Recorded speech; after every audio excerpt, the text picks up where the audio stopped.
What's going on is Anton from AntonDaniels.com. I appreciate you guys for continuing to rock with me, but I just got home off of an early morning flight, right? First thing through the door, I want to see my family. I love my family. You know, I'm a family man. I'm an advocate for families, right? Second thing, I got to get that hot shower because I got to throw the threads on. The threads make me feel like $1,000,000, but the third thing through my mind and all throughout the trip is that I gotta have that Tage pack. Tage makes my life uncomplicated. It's uncomplicated skincare for men. The first way that I started specifically was their level 1 system. It's a daily face wash to get rid of the dirt and grime on your skin. 2 times per week exfoliating scrub to get rid of the dead skin cells. An AM moisturizer with SPF 20 because you should always be protecting your skin from the sun.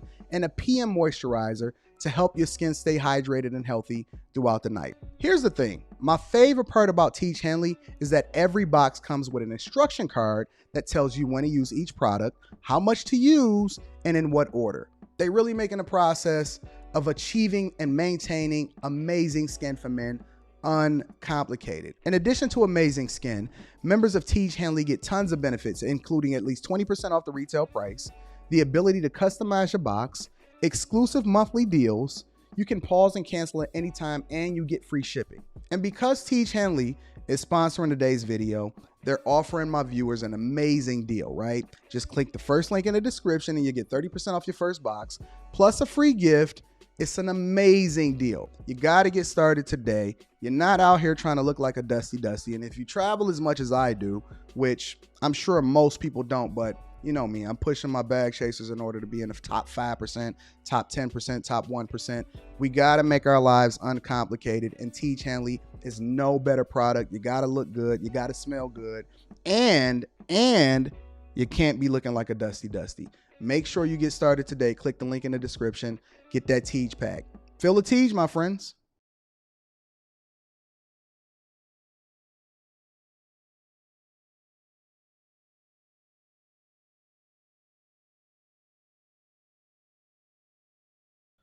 What's going on is Anton from AntonDaniels.com. I appreciate you guys for continuing to rock with me. It is a No Fumble Friday, June 2nd, 2023, year of our Lord. I am feeling absolutely, positively great.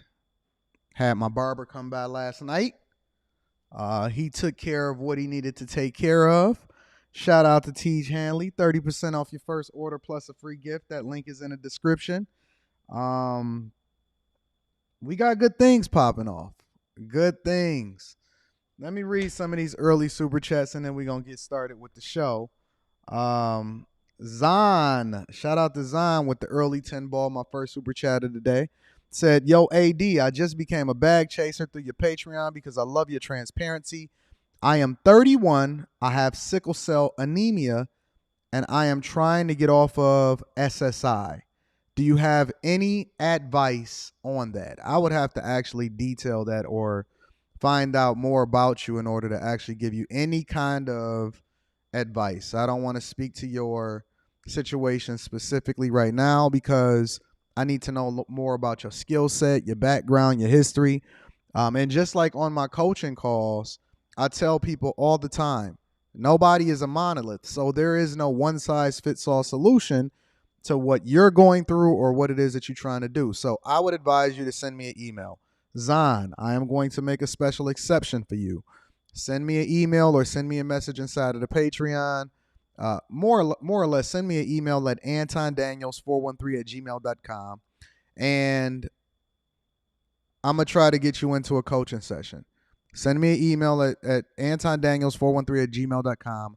I'm not taking any new clients at the moment until probably the end of June. However, I'm going to make an exception for you because I need to learn more about you in order to be able to pour into you effectively. So shout out to all of my new bag chasers. Shout out to Zon. Shout out to everybody that was smart enough to actually sign up for the Patreon on the first best day of the month or the best day of the month for you to be able to sign up to the bag chasers. Guess what the second best day is for y'all to sign up for the bag chasers? The second day of the month. If you are not a part of the Patreon, and I'm releasing a video today, I am releasing a video today. If you are not a part of the Patreon, then you are seriously missing out. I'm about to do a series where I actually pour into y'all businesses and invest in y'all. I'm continuing to pour into y'all. I'm going to continue to add value and growth into your lives. I have a new marketing video that's coming out today. We're doing a meetup inside of New York. So for everybody that continues to rock out with us, congratulations on continuing to get that bag, and congratulations for continuing to be successful. However, I do want to add as much value into y'all as possible. So I have to continue to pour my resources, be transparent with my life, and continue to pour into y'all as much as possible, right? So somebody said, Marcus X says, if Anton drop an F-bomb today, somebody has to buy me a latte. Well, I can't promise you guys that I'm not going to drop an F-bomb. I'm going to try my best to keep this rated PG because this is the pull-up show today. So after we do and cover majority of our topics, I am going to drop a link in the description for everybody that wants to cam up that may have a disagreement, may want to give their insight and information, have a comment based off of something that they don't like about me. This will be your opportunity to be able to get on camera, cam up, and say whatever it is that you want to say to me. Shout out to Yvette. I love you, Yvette. Another bag chaser says love and support. Thank you for the 10 ball. We love Yvette. Yvette is definitely one of our bag chasing sisters. And I'm going to continue to pour into her also because I've met Yvette multiple different times, including in Vegas. Also, let me give a shout out to Corey Holiday. Corey Holiday says, just joined the Bag Chasers last month. Got a job offer at Woodforest Bank earlier this week. I start Monday. Excited to be here, Bag Chasers. Do we not give the best life hacks, practical advice, have the best network ever? Congratulations to one of my latest bag chasers, Corey Holiday, for securing that new job, that new opportunity, and leveraging the information that we have to continue to grow. Shout out to Corey Holiday. Everybody that's a part of the Patreon, I love you. I appreciate you. Thank you for allowing me to pour into you, and hopefully you continue to pay it forward. The link to the Patreon is in the description as well as pinned to the top of the chat. Also, Corey Holiday, make sure you get that Teach pack. If y'all can't, or if y'all don't have Teach Hanley, 30% off your first order plus a free gift. Teach is a strategic partner of ours. We love them. We appreciate them. If you are using any other Teach Hanley product or link, you are doing yourself a disservice. You need to get that Teach pack. The latest link for the latest updates is in the description, and we are finished filming the next Teach commercial, so you guys will see what's happening with that. So we got a few things that I want to cover today. Again, make sure y'all hit a like for the YouTube algorithm, subscribe to the channel, turn on your notifications. Unfortunate news, because I had heard about the whole DC Young Fly and Jacky Oh situation. I do want to cover what Andrew Tate and his interview that he did with the BBC. But before we get into all of that, let me give y'all my thoughts on some stuff that I've been seeing and hearing lately. Mike Jones, I appreciate you. Let me give a shout out to Mike Jones. Another early super chatter says, good morning, Anton. Today is no fumbling the bag Friday as usual. Summer is here. Between summer and autumn is when I make my serious money. Hopefully by the end of fall, I might be contacting you for a coaching call. Send me that email, Mike. Let me pour my game into you, big dog, and let me add some value. I agree. Summertime is when the bags really come in, and we need to start making a pivot. Every season, even when the weather changes, you have to make a pivot. And I'm going to talk about that in a minute. So shout out to Mike Jones. Send me an email, Mike, and let's chop it up, big dog. Let's figure it out, bro.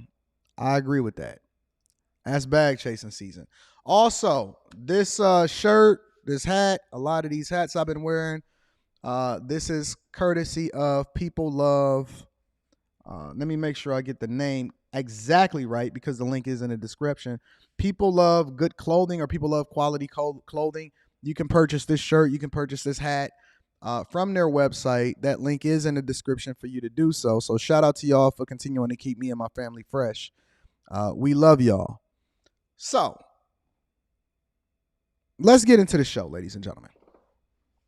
First and foremost, I have to give some credit and recognition to All Things Real. All Things has a really great channel. He gives a lot of game with regard to real estate. Young guy, getting it. I follow him on Instagram, and he's even came up on the show before, right? But All Things Real is all things with a Z instead of an S. All Things with a Z, real.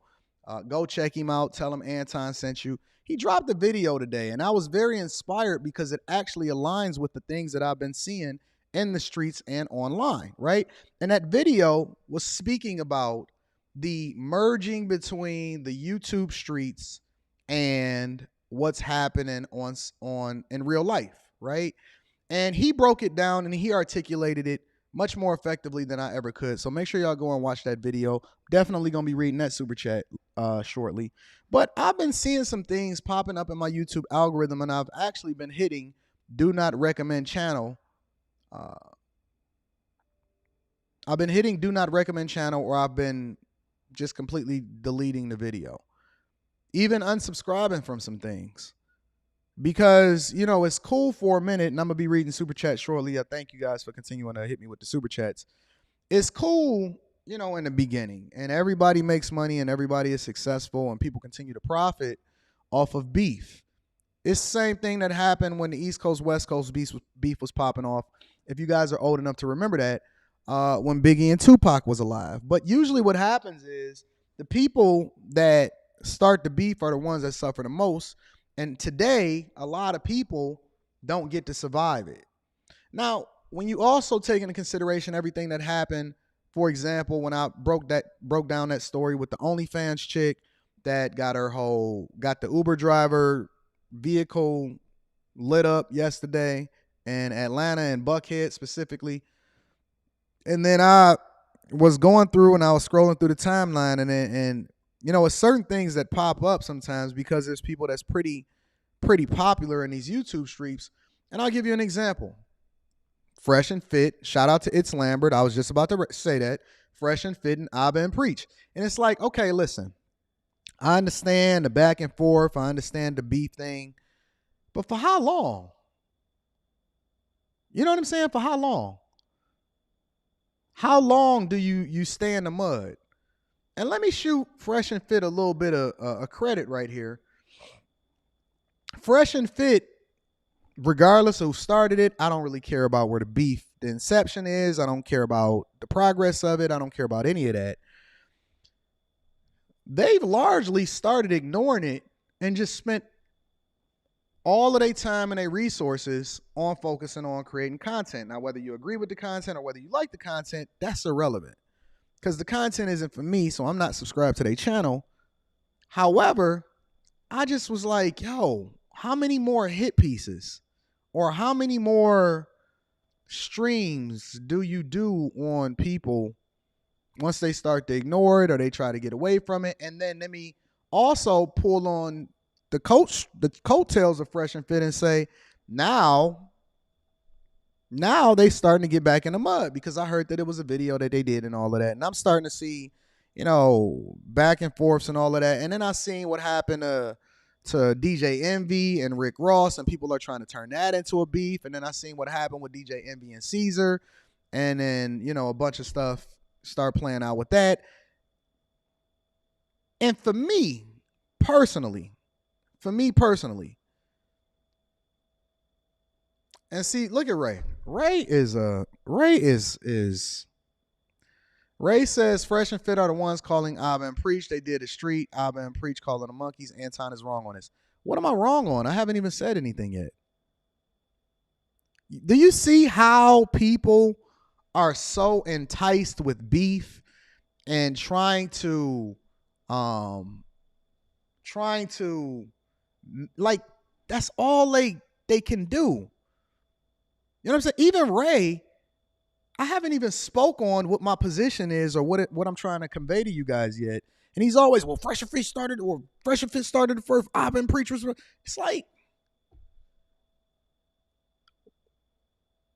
why are y'all so enthralled with beef? Like, I understand that it can be entertaining at first or whatever like that. But before I even say anything, he already taken a position. Like, why are we so overly invested in the details and who started it first and everything like that. I'm going to be honest with you. I genuinely don't give a fuck about who started it or the details and all of that. Thank you, Sheena. There's nothing I can do about that. I'm live. There's nothing I can do about that. I'm interacting with the chat. I ain't even saying nothing yet, and he already disagreeing with me. How do you disagree with me and I didn't even say anything yet?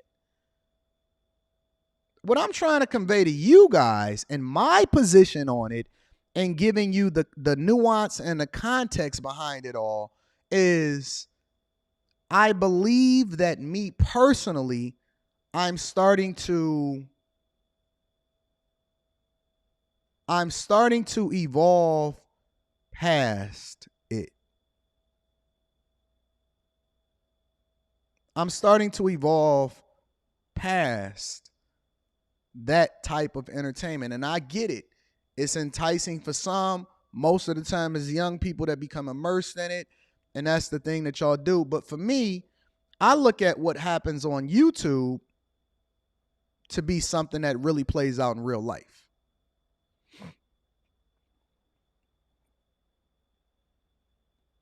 Because I'm actually out in the streets, right? I'm actually going and visiting and I'm seeing different cities and people pull up and they say, what up? Now, thankfully for me, even though I may have haters or whatever like that, and we going to deal with those accordingly because I already got my lawyer on that. So we going to go with that.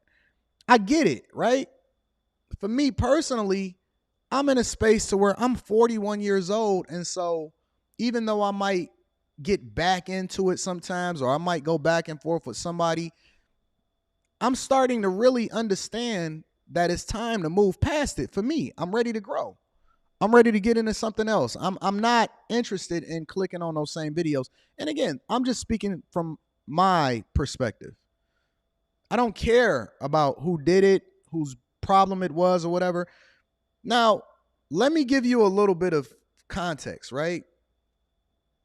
I do believe in entertainment and I do believe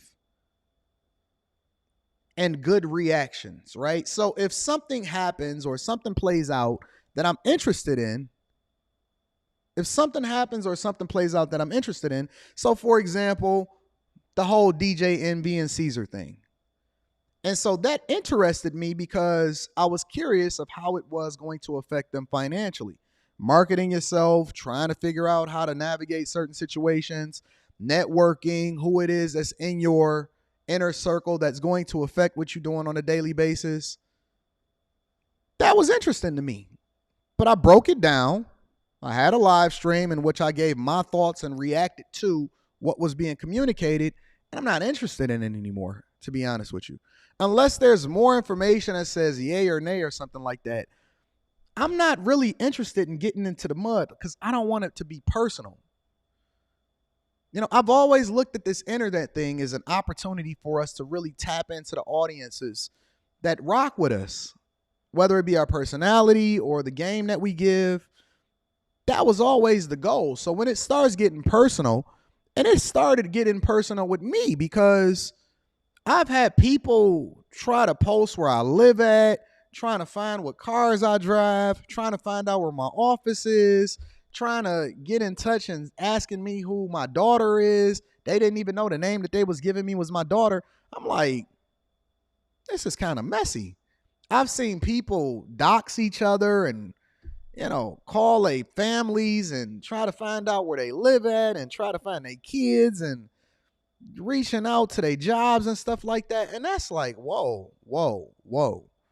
And so one of 2 points. And again, let me give another shout out to All Things Real.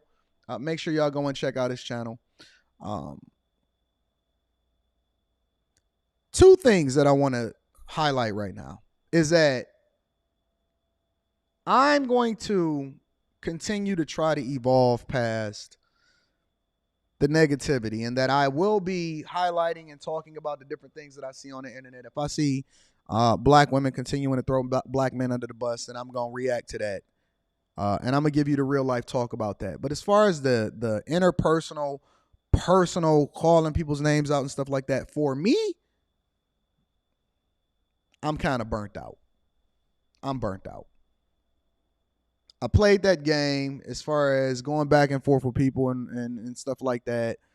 It was cool and all of that. But even the content and the different stuff that I'm doing today and the stuff that I'm starting to lean into, I'm just looking for something different. I like sports. I like money. I like relationships, women. I like growth. I like networking. I like all of that type of stuff. I'm 41 years old. It's time for me personally, maybe I'll take a hit financially on YouTube, but I'm always willing to take a step back in order to take 3 steps forward.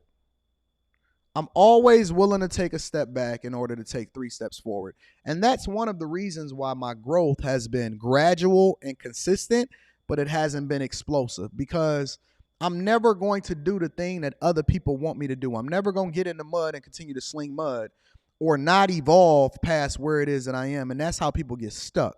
They get pigeonholed. They get, thrown into a lane that's not good. Now, as far as different things that I'm going to handle, that's why we got lawyers. And he handling that. And we going to take care of that. So, I'm not going to be doing no back and forth videos with people. If somebody say something about me, I just let them have it. And I talk to my people in my council, and we gather in all of the paperwork in order to be able to get that popping. So for me, it's when I say YouTube is real life, for a lot of people it's pulling up on people. For a lot of people it's going back and forth. It's getting stuck in a certain frame. But for me, I'm a money man. And so the money men do what money men do. And I'm going to just leave it at that. So you will see some things pop off over the next month or two. Just giving y'all a heads up to my bag chasers. You will see some things change here. Well, not even here, because we largely keep it G here. We don't get in the mud. We don't do hit pieces and videos on people. So for me, and again, if that's y'all thing and that's what y'all rock out with, cool. I'm not tripping off of that. I'm just looking to move in a different direction. I like doing reactions to things that come back to the money. I like having conversations about things that may be negative, and hopefully we can learn a lesson from it and come positive. But I'm going to largely start pivoting and moving in a different direction. And I understand it may not be as popular as what everybody else says, but I'm cool with that, because, again, sometimes you got to take 1 step back in order to take 3 steps forward. It's been people that's been hitting me up and in my DMs and stuff like that. They're like, yo, Ton, I want to work and all of that.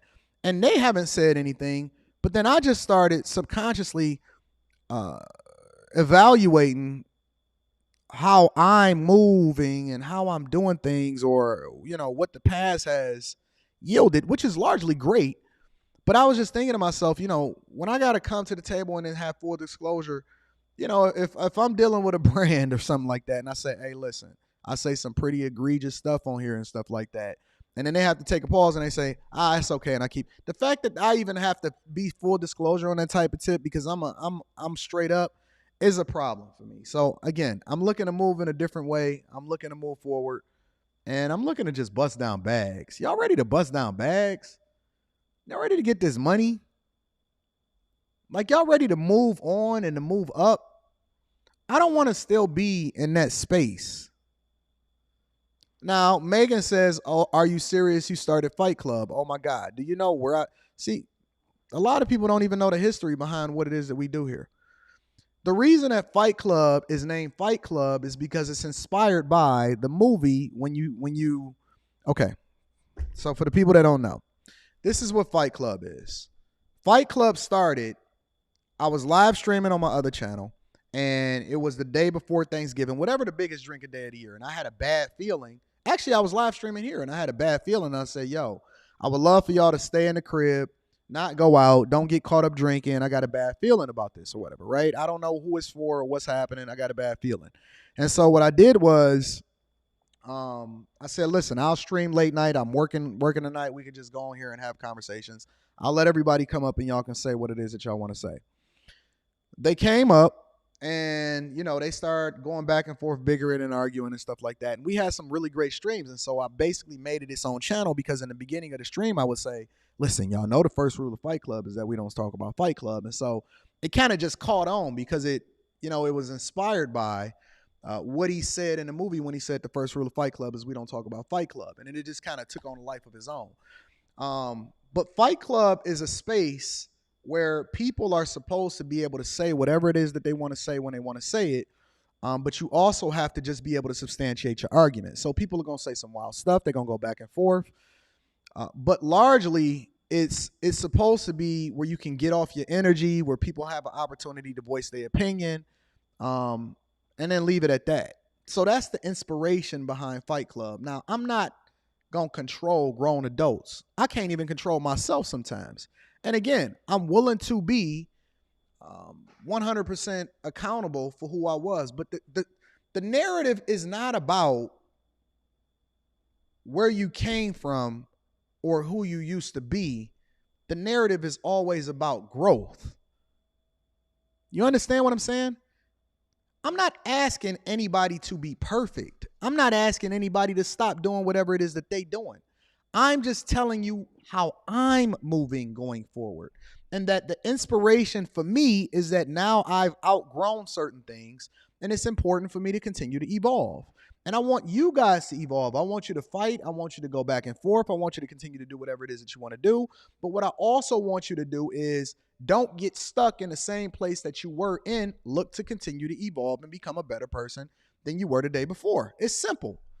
I'm not asking you to be perfect. I'm not asking for you to solve for all of the flaws. I'm not even asking for y'all to be positive. I love getting into the mud and arguing with people and debating and stuff like that, because Fight Club was largely created for debates, but then, it started getting personal sometimes, whatever. It is what it is. That's some people's cup of tea. Some people prefer to come over here to the Millionaire Morning Show. Some people go to both, whatever. But what I'm saying is, for me, I'm looking to do some additional things that hopefully allows for me to continue to grow in ways that I haven't been able to grow yet. I'm looking for new things, not to just stay the same that I've always been. So take it for what you will. I'm just looking for fun, man. I'm looking to have fun. Have some awesome sex. Do some really fun things. Fly first class. Have some good, you know what I'm saying? Good energy all the time. That's what I like.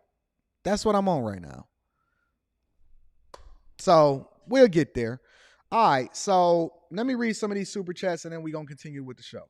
Abba's Child says, good morning. I am a native Detroiter. You definitely rep the city well. Keep up the great job. Hope to meet you one day in person. Hopefully we do meet in person. It would be awesome. Thank you, Abba's Child, and thank you for rocking with me. I appreciate you. King James. Shout out to King James with the 2-ball. I appreciate y'all. Treehouse ENT says, I don't know if it's intentional, but it doesn't say you're live. You're live on YouTube. Not sure if that's intentional or not. Anyways, TJIF, I don't know what's going on. It's YouTube. There's nothing that I could do about that. Megan says, got to give you this. This show is the best on YouTube. I agree with you, Megan. So thank you. And thank you to Treehouse. I appreciate you for giving me the heads up. Marcus X says, who got my latte money? All right, you're right. I'll give you that.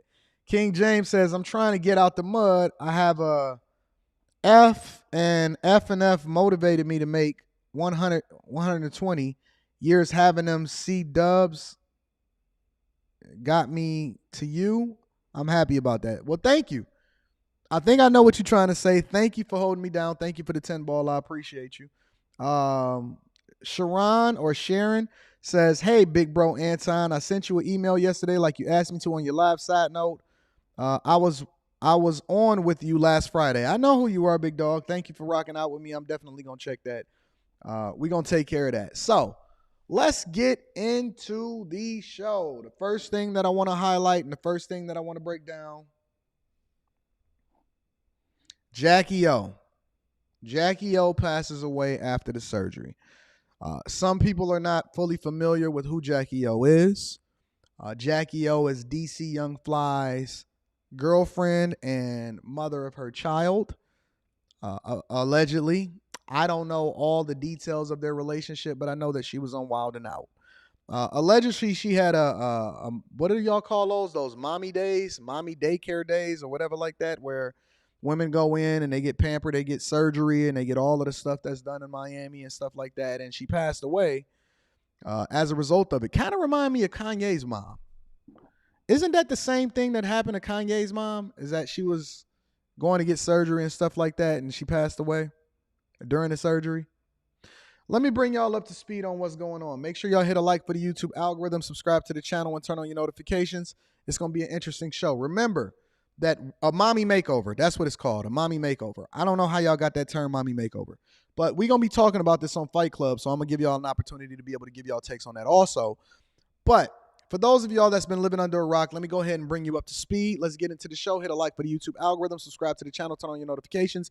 If you have not subscribed to the Patreon, make sure you tap into the Patreon. It's cheap as hell. Cheap as hell. Link is in the description as well as pinned to the top of the chat. I will be dropping a link for y'all to be able to cam up and give me y'all thoughts on anything that y'all disagree or agree with me on. Let's get it popping.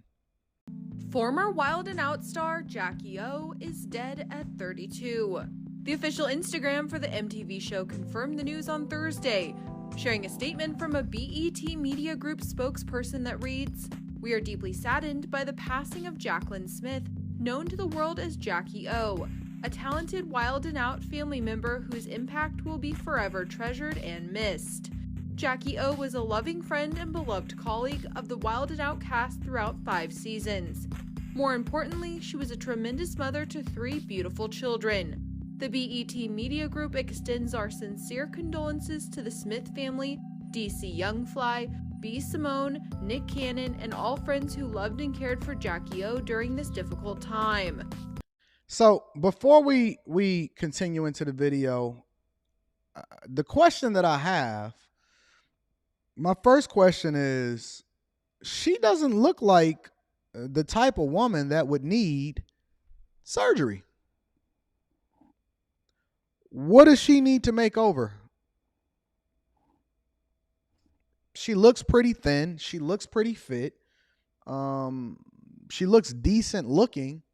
And I'm going to be as respectful as possible, even in giving my opinion, because I think that this is sad, and I couldn't imagine, not even for a little bit, of, I try to put myself in the shoes when I see this stuff happen so that I can have a little bit more compassion when I'm having these conversations.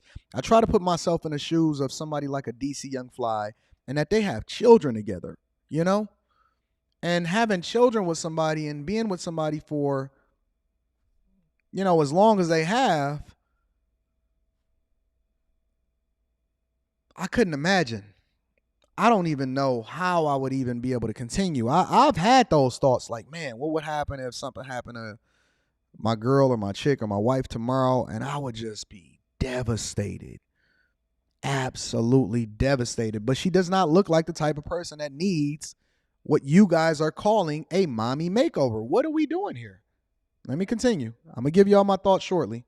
TMZ reports that Jacky Oh, whose real name is Jaclyn Smith, died on Wednesday in Miami, and a cause of death has not been revealed at this time. The late MTV personality had been in a long-time relationship with DC Youngfly. The pair shared 3 children together. The social media star would frequently share. They got 3 kids together. 3 children together. And if you fly down to Miami, or if you even jump on a plane to Miami, no matter where you are in the country, you could be flying down from New York, Detroit, Atlanta, Houston, Los Angeles, Vegas, Seattle, Portland, Arizona. No matter where you fly, you see a ton of women flying back. When you take your flight back, you see a ton of women that's on their knees on the plane because they went and got that elective surgery. Family vlogs on her YouTube channel. In the last video prior to her passing, she took her kids to see The Little Mermaid. We all got them for you guys. Aren't they so pretty? That's messed up. Let me see. Ooh, makeup. She got little kids too. She got little kids, man. Wow, that's cool. Now look at this one. You want mommy got you? Yeah. That's sad. Oh, it's for me. That's super sad. You like it? Yo, being a widowed father or a single father because of something like this happening, oh, I couldn't imagine. I just I couldn't imagine. This would be absolutely devastating for me. Makeup, you like it? He say thank you, mommy. She's so tired. She's like, okay. Guys, we made it back home. You know what the most tripped out part about somebody passing away is to see, because we have social media today, but it's to see videos as though they still alive, knowing that they're not even here. You never know what's going to happen tomorrow. It's to see videos of them still being here like they still here. Sometimes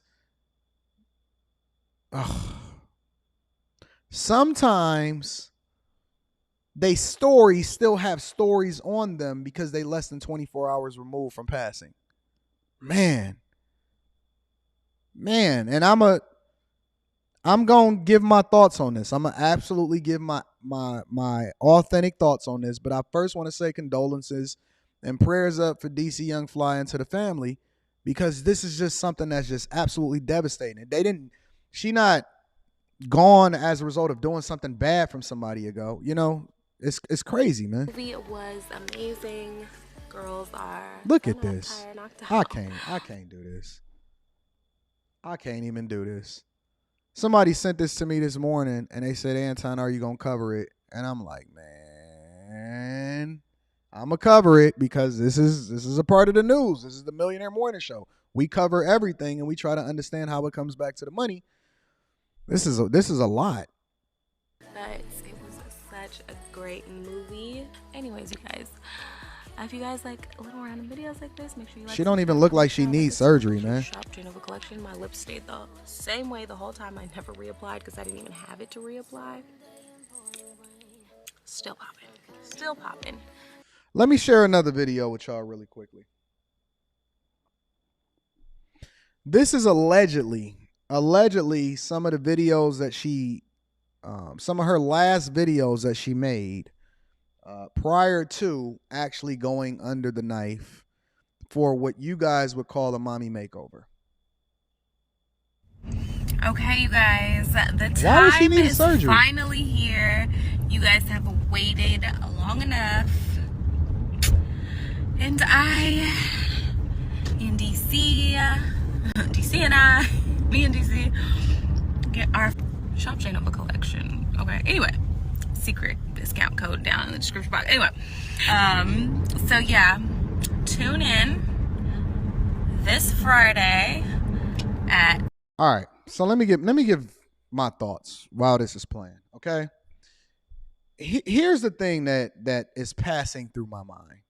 All right, have we become so superficial as a society to where we feel the need to continuously perfect ourselves? I get it. And let me tell you why I get it, right? Because the one thing that I had made my wife do as I continue to become more visible on the internet, and y'all know, part of my brand is the fact that I'm 100% transparent with my life, because I want you guys to be able to lean into my mistakes, my successes, what family looks like for me, and all of that other type of stuff in order to be successful. Let me play a little bit more of this. Let me see what her last videos is talking about. Checked in with them, put some laundry away. When I got home, Nala was having a little nervous breakdown. DC's mom was looking stressed out. Breastfed the baby, and then I had to head out again and went to my P.O. box. She don't need no surgeries. Fact, my P.O. box is a 9. She didn't need no surgeries. Then I picked up some promo packages from there, and then I went to T-Mobile. I had to get a new phone. This guy was a fan of DC. He was really nice. I dropped off some packages at Goodwill, went to Ross to get something for Nova's room. Came home. There's some little kids, man. Hair by Ty Fly was over there. She was doing mama's hair. Then I took Nova to ballet rehearsal, got me an acai bowl. Then I had to go to the beauty supply to get some hair for us. Then we came home. I changed it to my jammies, took a shower. Colin came over to fit Nova in her outfit. Nova got her hair done. That was stressful. Needed some wine for that.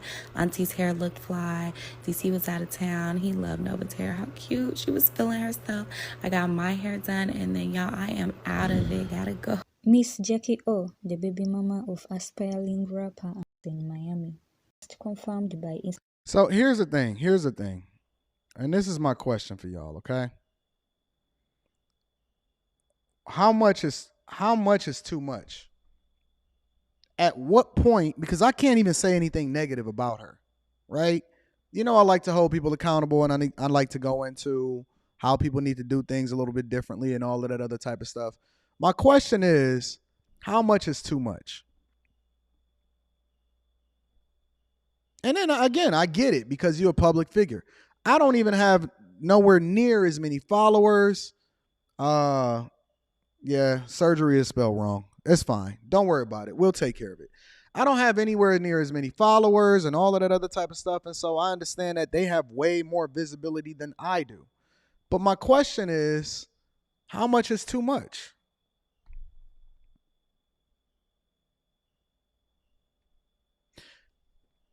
I'm very, very fierce on protecting my wife, even to the point to where Rita is not even really allowed to even really look at anything or go back and forth with anything related to YouTube about me, because I understand that it might spill over into her. Even to the point to where we had a woman, what was her name? Yanni. Her name was Yanni. And in order to try to get at me instead of standing on what it is that they said, that I said, what she did, and this just shows you the nature of people in general, what she did was, the first thing that she did is she went to my wife's Instagram, or she went to my Instagram, and she pulled up a photo of my wife and my daughter, my 15-year-old daughter and my wife, and she put her up on a thing. Now, my wife is not a content creator, right? Never has been, really is just a supportive wife, has never done anything wrong or negative to anybody, right? But that's what they do. And so I get it, though. I get it. I understand it. And the reason that they do that type of stuff, and I've had guys, and it's a bunch of different people, they've made videos, and, you know, they've gone in, and now let's be clear. My wife is absolutely gorgeous. I mean, naturally beautiful. Ain't never had a surgery. Never did nothing wrong. None of that. I mean, my chick is, her skin glowing. Anybody that's ever been to a Patreon meetup and met her, you know that she's one of the sweetest people that's ever talked or spoke to anybody, right? But me as a man, I can't control other people. Now I'm going somewhere with this, and this is, I'm gonna break this down for y'all. Me as a man, I can't control other people. So what happens is I have to limit her interactions on the internet, because a lot of times my wife and my daughter will start to take the shots that was supposed to be intended for me. When people want to hurt you and they realize that they can't get you, then they'll start to shoot shots at you. They'll start to shoot shots at the people around you. And so what I've done is I've completely limited her access and her ability. I'm going to be reading Super Chat shortly. Thank y'all. I start to limit her access and her ability to actually even be able to see this stuff. And she's just completely oblivious, 100% oblivious, right? But no matter how gorgeous or beautiful or natural she is, no matter whether or not you actually married a black woman and have a black daughter and all of that other type of stuff, I understand women, and I understand that they can be emotional or they can be self-conscious if they start to see people say some negative stuff about them. And so I protect them from themselves. I protect them from all of that type of shrapnel and stuff. So the only time that Rita gets on YouTube is if I'm streaming. If I'm on here or if I'm doing a show or something like that, that's the only time that Rita can get on YouTube. The only other stuff that she ever sees, she only see what's happening on TikTok. She don't even really see what's happening on Instagram. The only time she see anything is on TikTok. And I make sure that I help her to understand. Now, don't get me wrong. I get on her and I say, hey, I need you to do this. I need to do that. And listen, you need to, whatever. You know, we get on each other because we want the best for each other. We want each other to be healthy and stuff, right? But I do reinforce to her that I don't ever want you to get surgery. You are gorgeous the way you are. Whatever it is that God blessed you with, we're going to refine that inside of the gym. She pushed me, I push her. That's the end of the conversation. But I will never let my chick ever get mommy daycare, whatever. Mommy health day. whatever y'all calling it. Mommy makeovers. That's what y'all call it. Mommy makeovers. I would never let my chick get a mommy makeover because I love her the way that she is. Now, if it's something health related, or she got to get a surgery because of that, or she got to get a foot surgery, or, even if you want to get your teeth done or something like that, cool. But when it comes to that elective surgery on your body that can affect your health long term, I'm good. Anything that the gym can't fix, then we just gonna rock out with it. I'm cool with that. I'm cool with it. Anything that the gym can't fix, I'm out. I'm never going to get an elective surgery. I would never allow my girl to get elective surgery. And I just keep her protected. I keep her protected from all of this nonsense. But I guess my question to y'all is, do y'all honestly feel the social pressure to meet expectations from society, from Instagram, from what's happening out here in these streets? And I'm genuinely curious because I see so many people with botched surgeries, BBLs, and a lot of times they wind up start looking like Little Kim, or they start looking worse than they did before they started having surgeries, or they get addicted to it, or they booties they look like ants and all of this other type of stuff. Are y'all seriously this influenced by what's happening on Instagram and YouTube and society? Because when I see y'all in real life, y'all just naturally pretty. Y'all naturally dope. Y'all awesome. Y'all got good personalities. Y'all shine through. We have good time and all of that type of stuff, right? But in reality, why do y'all feel the need to meet expectations from other people? Okay, so somebody called you a name. Somebody called you ugly. They call me. Hold on. Let me kick it with y'all for a second. I know I'm gorgeous. My breath smell good. My money is straight. I've been beautiful my entire life. You think I'm worried about somebody? Yo, I heard that there's guys out here that's getting surgeries to extend their height like 2 to 3 inches. They're out here sitting in wheelchairs because they feel inferior. They feel inferior. And so as a result, they're out here getting leg lengthening surgery in order to make other people make themselves feel better about their place in society. What the hell is you talking about?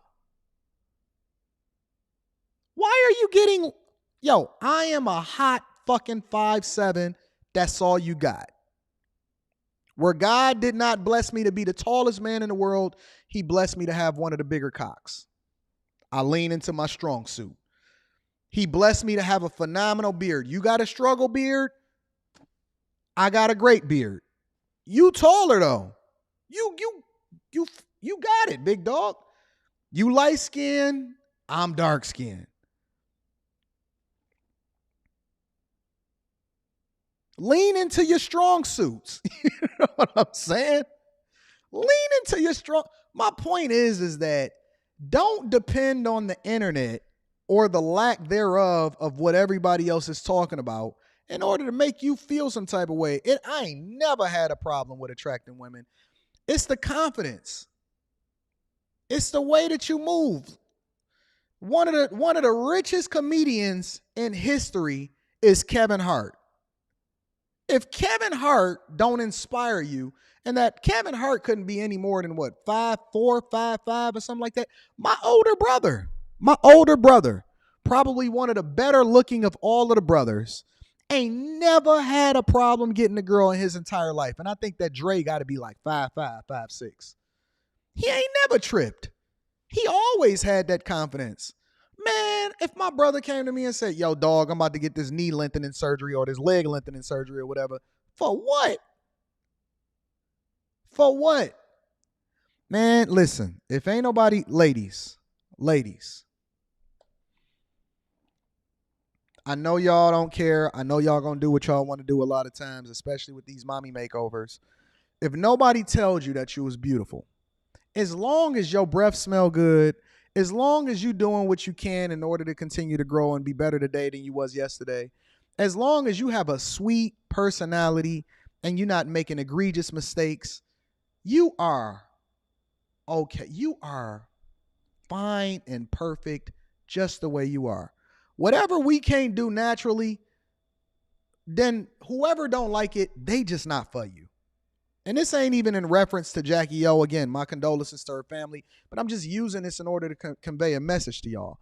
If nobody told you that you was pretty today, you are gorgeous. If nobody told you that they loved you, you are phenomenal. I see y'all in the streets. I see y'all all the time. And don't let nobody force you to go and get no surgeries that you ain't supposed to have, because we don't want you to then, suffer with it, because the surgery is not going to fix your confidence. The surgery is not going to fix your mentality. The surgery is not going to make you any more acceptable to the people that didn't like you in the first place. Let me tell you something. No matter how tall you become, no matter how slim you become, no matter how many changes and tummy tucks you get, you're not going to be any more loved by the people that had criticisms for you in the first place. They're going to find something else because they don't have your best interests at heart. They're not really there for you. They're there to make themselves feel better at your expense, which is why you need to find your tribe. Fellas, as long as you clean, your breath smell good, you keep your hair cut, you present yourself and you iron your clothes and you do what you can in order to be a better version of the day than you was yesterday. Get your money up, stay focused and all of that. 90% of the conversation is confidence. The minute that you walk in a room, a chick can smell your confidence. Don't let nobody sap your confidence, because the people that was hating on you and all of your homies that keep talking junk about you all the time, they ain't got your best interest at heart anyway. You just need a new tribe. You just need a new tribe. All right? And for those of y'all that are in relationships and all of this other type of stuff, take a vested interest in seeing your spouse be successful. I know this ain't marriage talk. I ain't supposed to be doing the marriage series right now and all of that. We do all of that on Wednesdays on the other channel. But take a vested interest in seeing the person that you with be successful.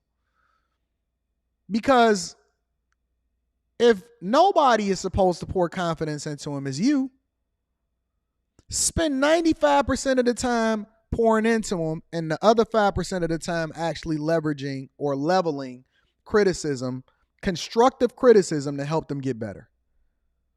But you got to make sure that you instill the confidence so that they actually know that you got their best interest at heart. So when you say something to them, right? If you can't tell your mans or your girl or your girlfriend or your homegirl or whatever that they breath stink, and then they get offended by it, the reason they get offended by it is because you don't know how to communicate effectively.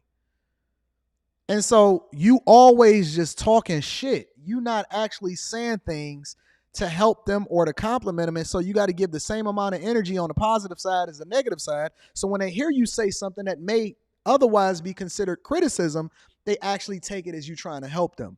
Hey, listen, I don't want you out here with your breath stinking or whatever and offending people. And so let me slide you some gum. Listen, I'm going to take some too, even though I don't need it, just to make you feel better about it. Y'all got to learn how to communicate more effectively. Y'all got to learn how to network more effectively. You got to learn how to actually take other people's well-being and interest into consideration when you're having these conversations. So when you finally do say something to them, and when you finally do say, when I get on people and I'm on a coaching call or y'all bag chasers and I say, hey, get your fucking life together. I'm so sick of you being dusty and all of that other type of stuff. People be looking for that for me, even to the point to where they be like, man, I thought you was going to cuss me out. I was looking forward to it so you can get me together, because they know that I care about them. Don't get caught up in this culture and this celeb culture. The people that's going to love you and rock with you, they was already going to rock with you anyway. It had nothing to do with what you looked like. It had everything to do with how you presented yourself. Find your tribe. Join the Patreon. Link is in the description as well as pinned to the top of the chat. The best day to join the Patreon is the second best day to join the Patreon is the second day of the month anyway. So, we don't want y'all out here being dusty and all of that other type of stuff. Let's continue. Well, first, let me read the super chats, and then I want to break down a little bit of this Andrew Tate interview. And then I'm going to start pulling y'all up, all right? Aline says, I appreciate you and all the knowledge you provide. I've been a bag chaser since March. Can we get a round of applause for all of the Patreon members and the bag chasers out here running the checkup? I appreciate you too, Aline. Thank you for rocking out with me. Julius Germain says, Kanye's mom didn't pass during surgery. She passed while at home recovering after going into cardiac arrest. It's the same thing to me. Whether you take me out during surgery or after the recovery, it's all bad. But shout out to Julius Germain for that clarification. I appreciate you. Christopher J says, my condolences. This was extremely sad to watch, but I have to say it. Go to the gym. It's cheaper and safer than surgery. This really hurts. It's bad, Chris. It's really bad out here in these streets. Speeds the B says, the industry is so tainted that I don't know what to do or what to believe anymore. Between blood sacrifices and human sacrifices, this makes sense. I don't think that's what it is. I don't think anybody sacrificed their wife or their spouse to become a single father or a single mother in order to make more money. I don't see it that way. Eugene Steele with the 10 ball says, surgery is always a risky operation. There is always a chance of death. People are willing to risk their lives just to look beautiful, especially if they're already beautiful. I agree with you 100%. Hassan says, as a father of 2 little girls, this scares me. I hope telling them they are beautiful every chance I get will somehow stop them from getting surgery. We got a tall task ahead of us as fathers. Even as a man that have both parents in our household and has a 15-year-old daughter, every day I pray over her. Every day I try to instill confidence. Every day I help her to understand how it is that, like, it's a tall task. I don't know how people even have multiple children, but that's a whole nother conversation. Cliff Williams says, every time I see my wife, I say, hey, beautiful. You got it. You got it. Aaron says, I got a friend who's a plastic surgeon in Miami and just opened another practice. He said business is good. Everything is booming, bro. It's crazy, bro. Steve says, destruction of your soul is vanity. Thank you, Steve, for the 5 ball. I appreciate you. Shen C says that pressure as a celeb's girl might be too much. Man, we don't hardly even know who Denzel Washington's wife looked like. I don't even remember what she like. She be so out of the loop. Y'all, y'all don't have to be on social media when you a celebrity's wife too, right? Dame Smith says, just became a bag chaser as you're reading this. Shout out to all of the new Patreon members. Link is in the description as well as pinned to the top of the chat. Somebody said my shirt is 4th grade. My shirt get all of the compliments and my hat, the matching hat. If you guys want to buy this shirt and this hat, the link to it is in the description. It's called People Love Good Clothing. I believe that's what it is. People love quality clothing. Shout out to you for sending me this. I love wearing stuff like this. I love this shirt. This is one of my favorite shirts. I just got it in the mail the other day. Thank you for keeping me fresh, big dog. I appreciate you. I don't even make nothing from this.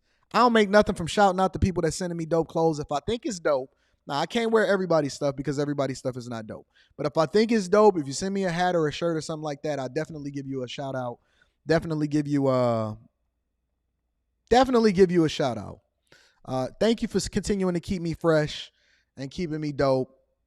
If y'all love this shirt, if y'all love the hats that I'll be wearing, make sure y'all click the links in the description and go and get it. Shout out to y'all.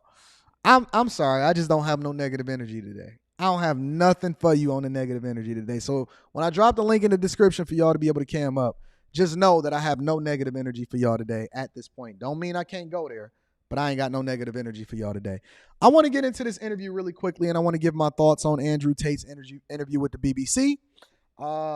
Because I have not seen it and everybody telling me that it's interesting. So I want to get into this. Make sure y'all hit a like for the YouTube algorithm. Turn on your notifications. Let's get it rocking, all right? Harmful influence, but let's start with the allegations. Not necessarily a harmful influence. The fact that I'm massively influenced. So the audio on this is kind of low, and I don't even think I can turn it up. But I'm going to play it out, and I'm going to try to see if I can mine this out. In the meantime, I'm about to drop a link in the description for y'all. If y'all want to come up here and give me y'all insight or y'all want to give me y'all thoughts, I have no problem stopping the video so that I can kick it with y'all and be able to add and hear what y'all got to say. Influential over the youth, and I understand that. But it's my influence as a whole which people are afraid of, not necessarily the things I say. Let's start with the allegations. Have you raped anybody? Absolutely not. Have you trafficked? She asked him, have he raped anybody? Yeah, that's crazy. Anybody? Absolutely not. Exploited any women for Absolutely money? not. But you have admitted using emotional manipulation to get women to work in the webcam industry for you. No. Firstly, let's begin let's start at the beginning. I'm facing charges. The first one you mentioned, the rape one, is already been thrown out by a judge because there's no evidence of it. Secondly, it's very difficult for me to sit here and have a very frank and honest conversation with you while we're in the territory of Romania about a legal case that's going on within Romania. I have to protect myself. I've agreed to do an interview with you, and I want to be as honest with you as possible, but I can't incriminate myself in any way, and I have to be very careful with what I talk about. There are no charges yet. Correct, there are no charges. There are no charges, and I've agreed to speak to you, but I have to be as honest and frank as I can while also protecting myself and following my legal counsel. So let's talk. So basically he's saying, I'm not about to let you finesse me just for content on the BBC. So I'm going to make sure that I protect myself. I don't understand these interviewers a lot of times, because when I see things play out and I see interviews, or when I do interviews, the first thing that I do is ask somebody, hey, is it anything that you want me to take out, or is it anything that you're not comfortable with me saying? That's what I say. That's the first thing that I say. I replace the pinned message with the link for y'all to be able to cam up if y'all interested in coming up here and saying anything to me that y'all want to say. But I don't understand it. It's like they so hell bent on getting content that they're not willing to. Y'all said put the closed captions on. All right, I got you. They're not willing to actually do the thing that's in the best interest of the person. It's not that deep for content. Talk about what you've said yourself then.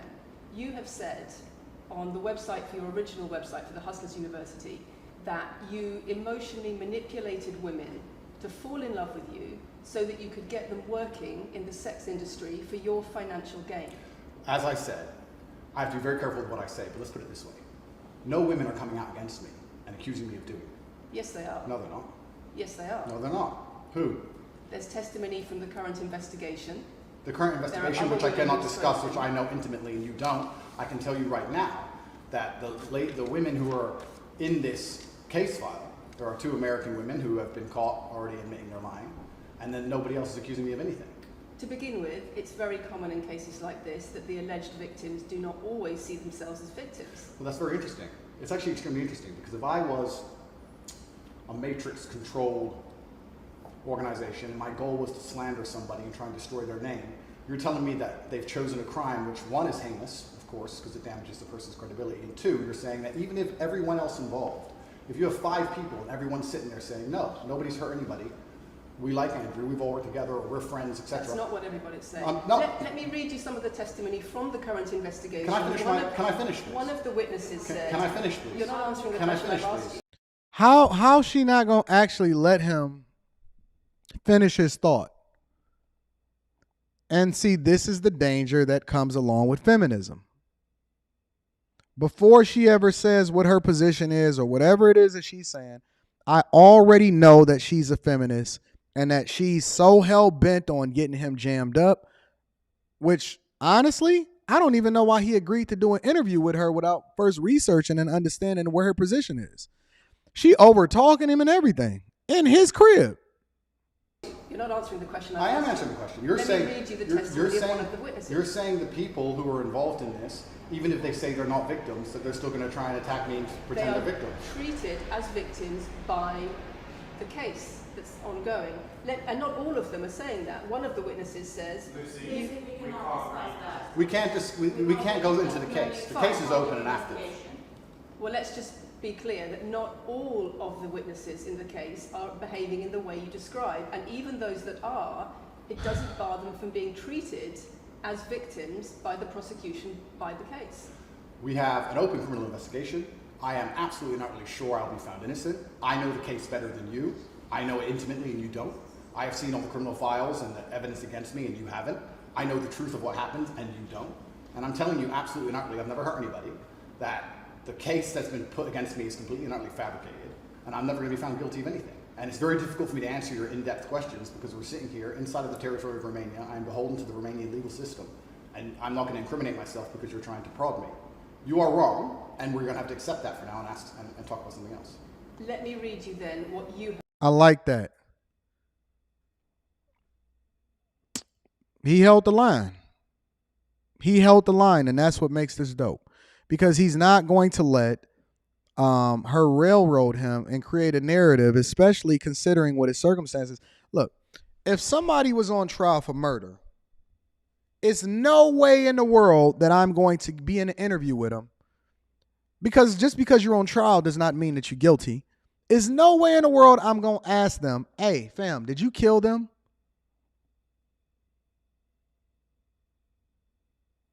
That's just not being a good person. You trying to get somebody jammed up for an interview? Secondly, I love the fact that he said, listen, you don't even know what the hell you talking about. I know exactly what the details are, and I didn't do anything against anybody. And just because you feel like you know what you're talking about does not make it true. But she did try it. Y'all got to be careful with these hoes out here in these streets. Said about Sure. what you have done. Sure.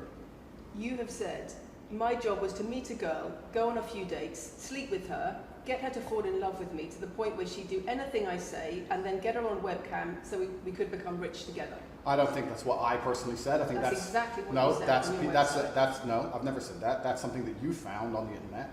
Doesn't mean I've said it. In And your and again, once again, if any female on the planet has a problem with me, I strongly recommend her to go to the police and try and pursue me for criminal charges. It's actually very interesting that me, one of the most famous people in the world, who's been vilified by the legacy media and places all over the internet, while everyone has attacked me from every single angle, while federal agencies from multiple countries have called over 2,000 women who know me, we stand here with 0 new accusations since my arrest. 0.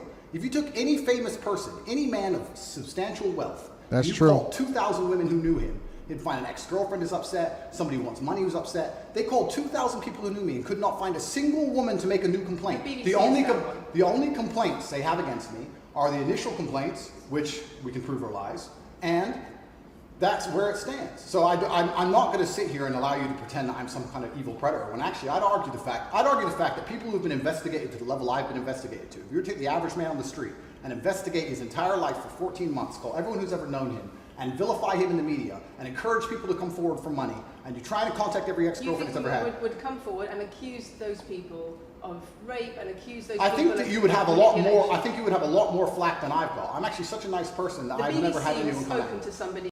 So you know what's so interesting about this is because people, you could say narcissists, people, whatever your behavior, and he's absolutely right. Whatever your behavior is in relationships, or you don't change and evolve into a completely different person. You exhibit more of what you already are. Like you don't go and victimize somebody or do something and then be a completely different person next time. If you've talked to over 2,000 people that know a person, and you can't get any of those people to say something negative in a way that actually justifies him being vilified in both the media and over in Romania, that's a pretty strong case to a person's character. That's a pretty strong case for what a person's character is. And this is why I hate the way that we go about looking at things in society today, because what it does is it paints a picture in that you're guilty before even having your day in court. He even said it. He said, listen, if you can find anybody that said anything negative about me, in which I've done something wrong to them, tell them to pursue me, and then we gonna figure it out from there. That's confidence. I like that. And I think that he's absolutely washing this chick.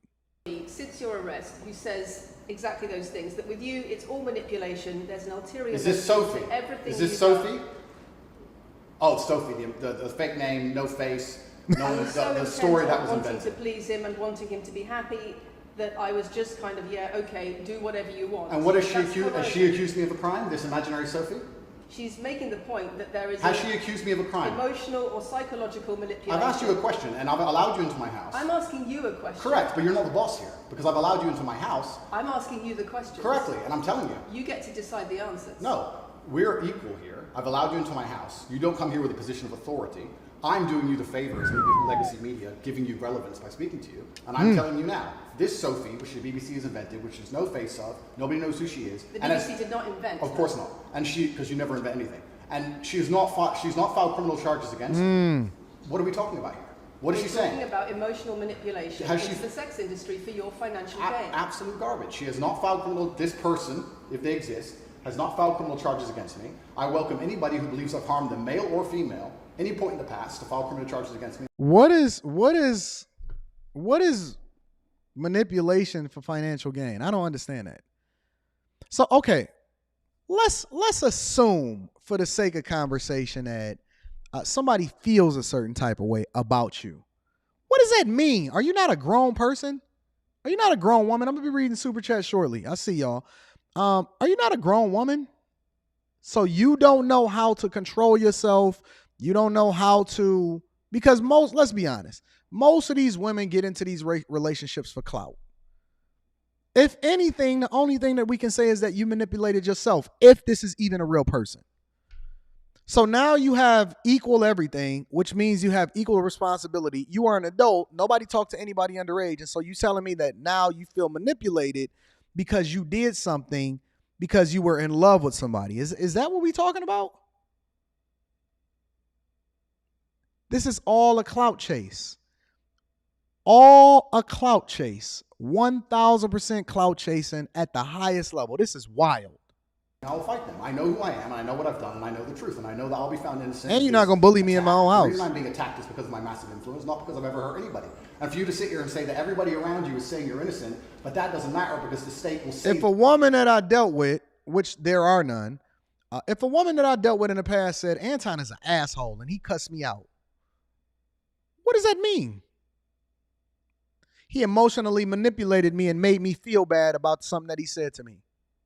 And so that means that I should be convicted of a crime and y'all should take all of the stuff that I've ever built up and tear my entire life down and continue to run me through the buzzsaw because you feel a certain type of way about me.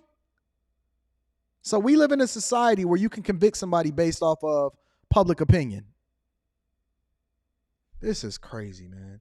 We live in a twilight zone, y'all. They're victims, and they're just going to grab everybody you know and call everybody victims, even if they say they're not, and try and put you in jail. You are describing a matrix attack. You're not describing human trafficking. I agree. I'm describing women who are going to court to accuse you of rape and human trafficking. We will see what women go. We will see what women go to court at the end of this trial. We'll see which women go to court. Can I finish, please? We'll see which women go to court. I'm describing women who are going to court to accuse you of rape and human Sophie trafficking. hasn't gone to court. Sophie doesn't exist. And I'm describing women who have spoken to the BBC at length. Sophie doesn't exist. And other media organisations about what they say is emotional manipulation and coercion. And I'm quoting back to you your own words where you describe... Emotional manipulation. No, Rita's not in here. I don't have to clean. Yo, anybody that know me know that I say whatever I want to say. I'm not beholden to what any woman can tell me what to do, whether it's my wife, whether it's my mother, whether it's my mother-in-law, my daughter. No woman can tell me what to do. I don't have to clean up anything. Apparently, you must be new here, sir. Apparently, you must be new here. I don't have to say... See, here's the thing. I say that for y'all on the internet in order to add context to what I'm saying as far as saying, and there are none. When I say there are no women that can say that about me, it doesn't mean that I haven't slept with women in the past. It means that I'm such a good guy that there is nobody that can say anything negative about me. I don't have to clean up nothing.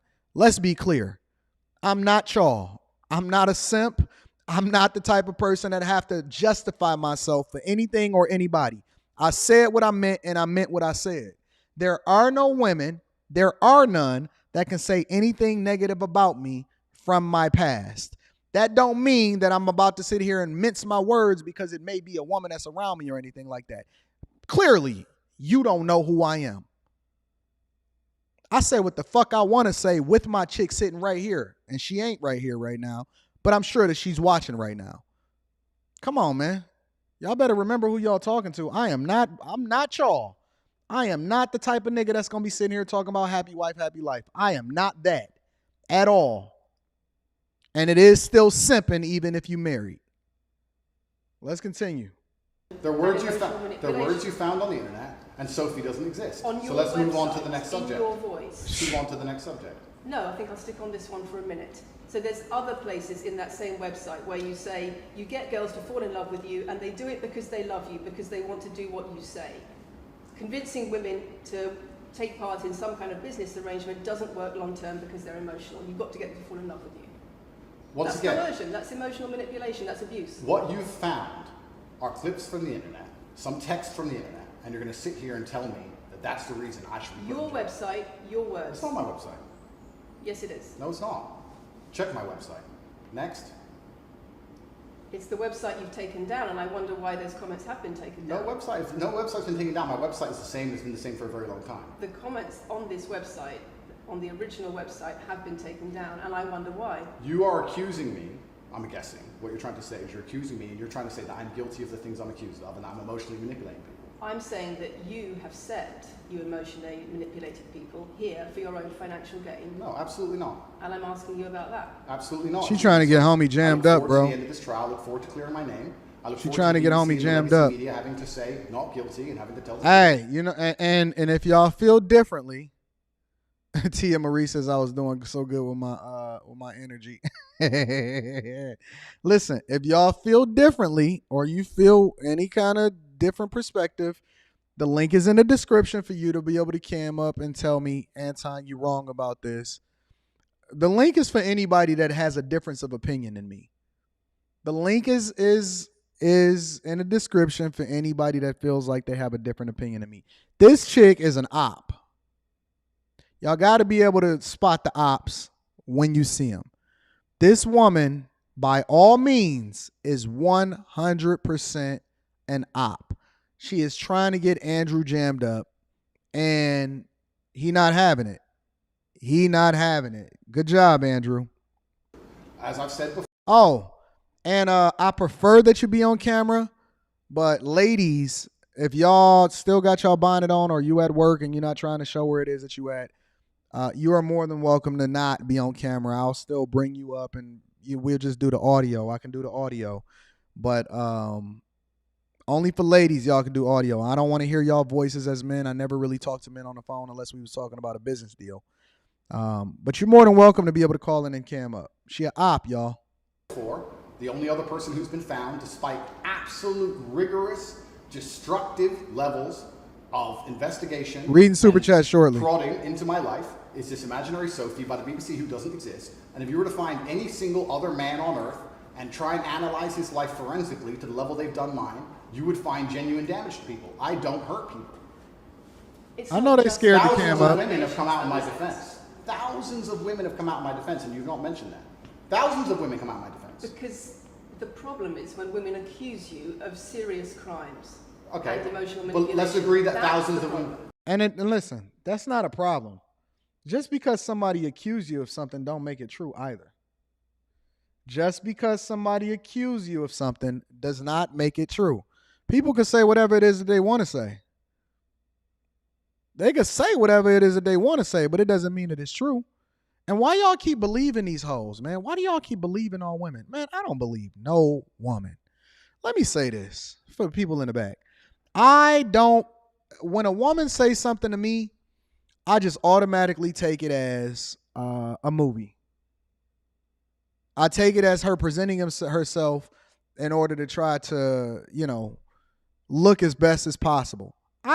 When I first meet women and I kick it with them, now that don't mean that you can't work with them or deal with them or anything like that, because everybody has, inherent value that you can extract and add into them.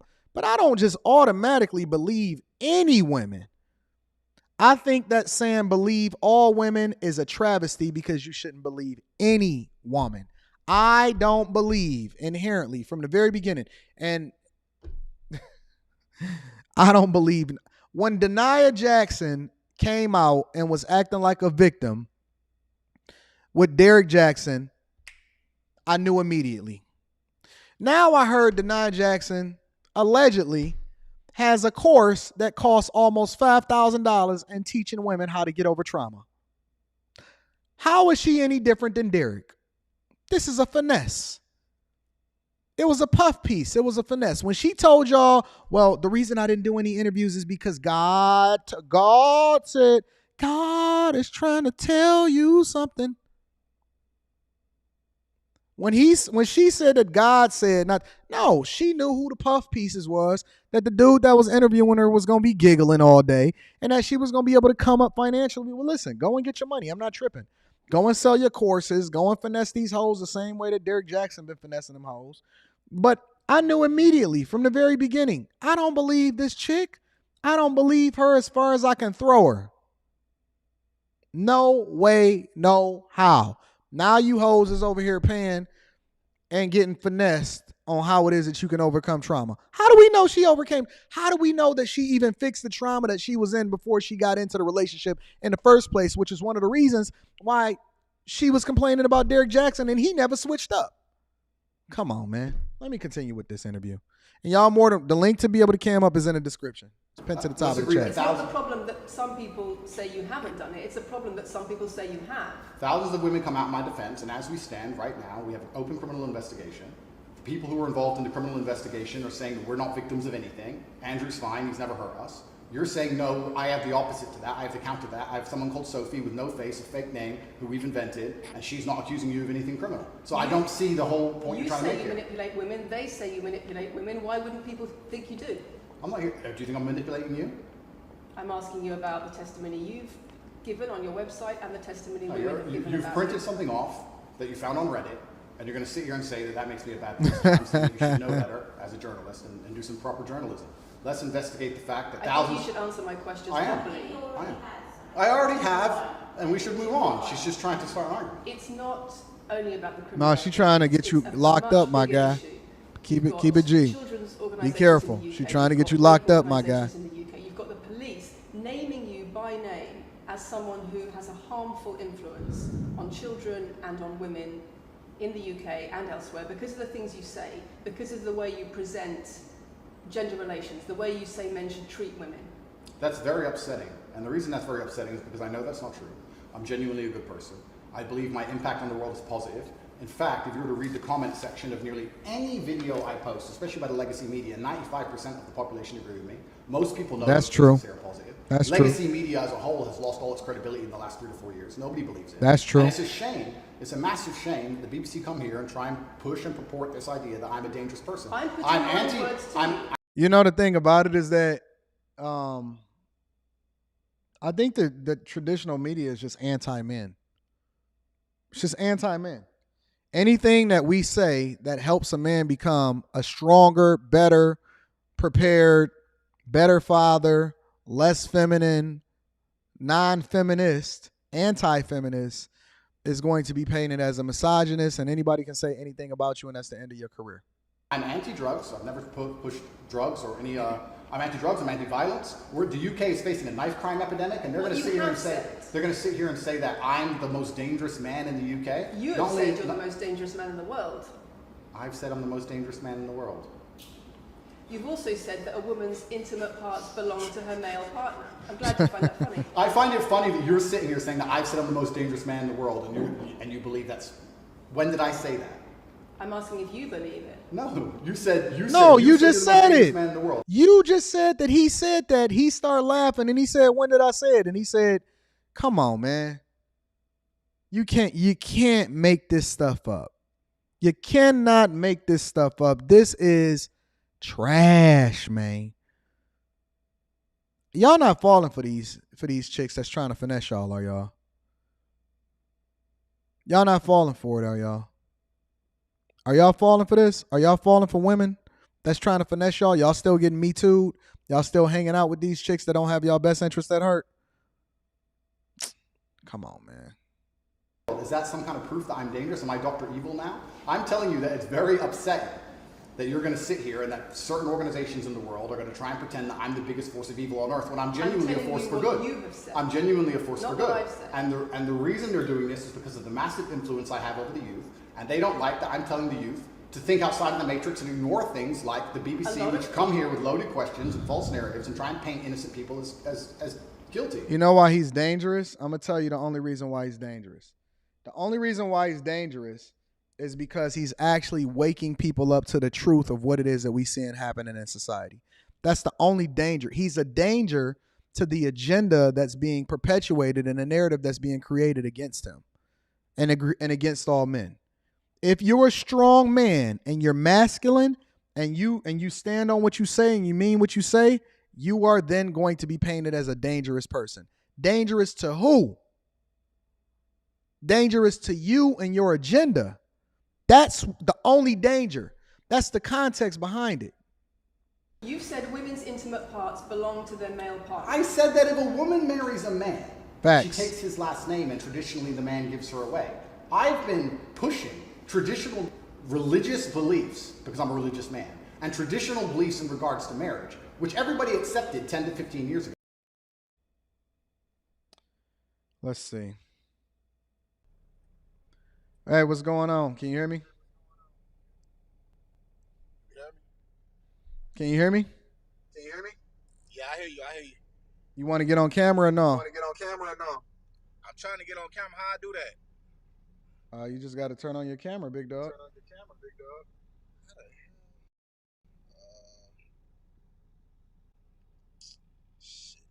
It's all right. What's the word?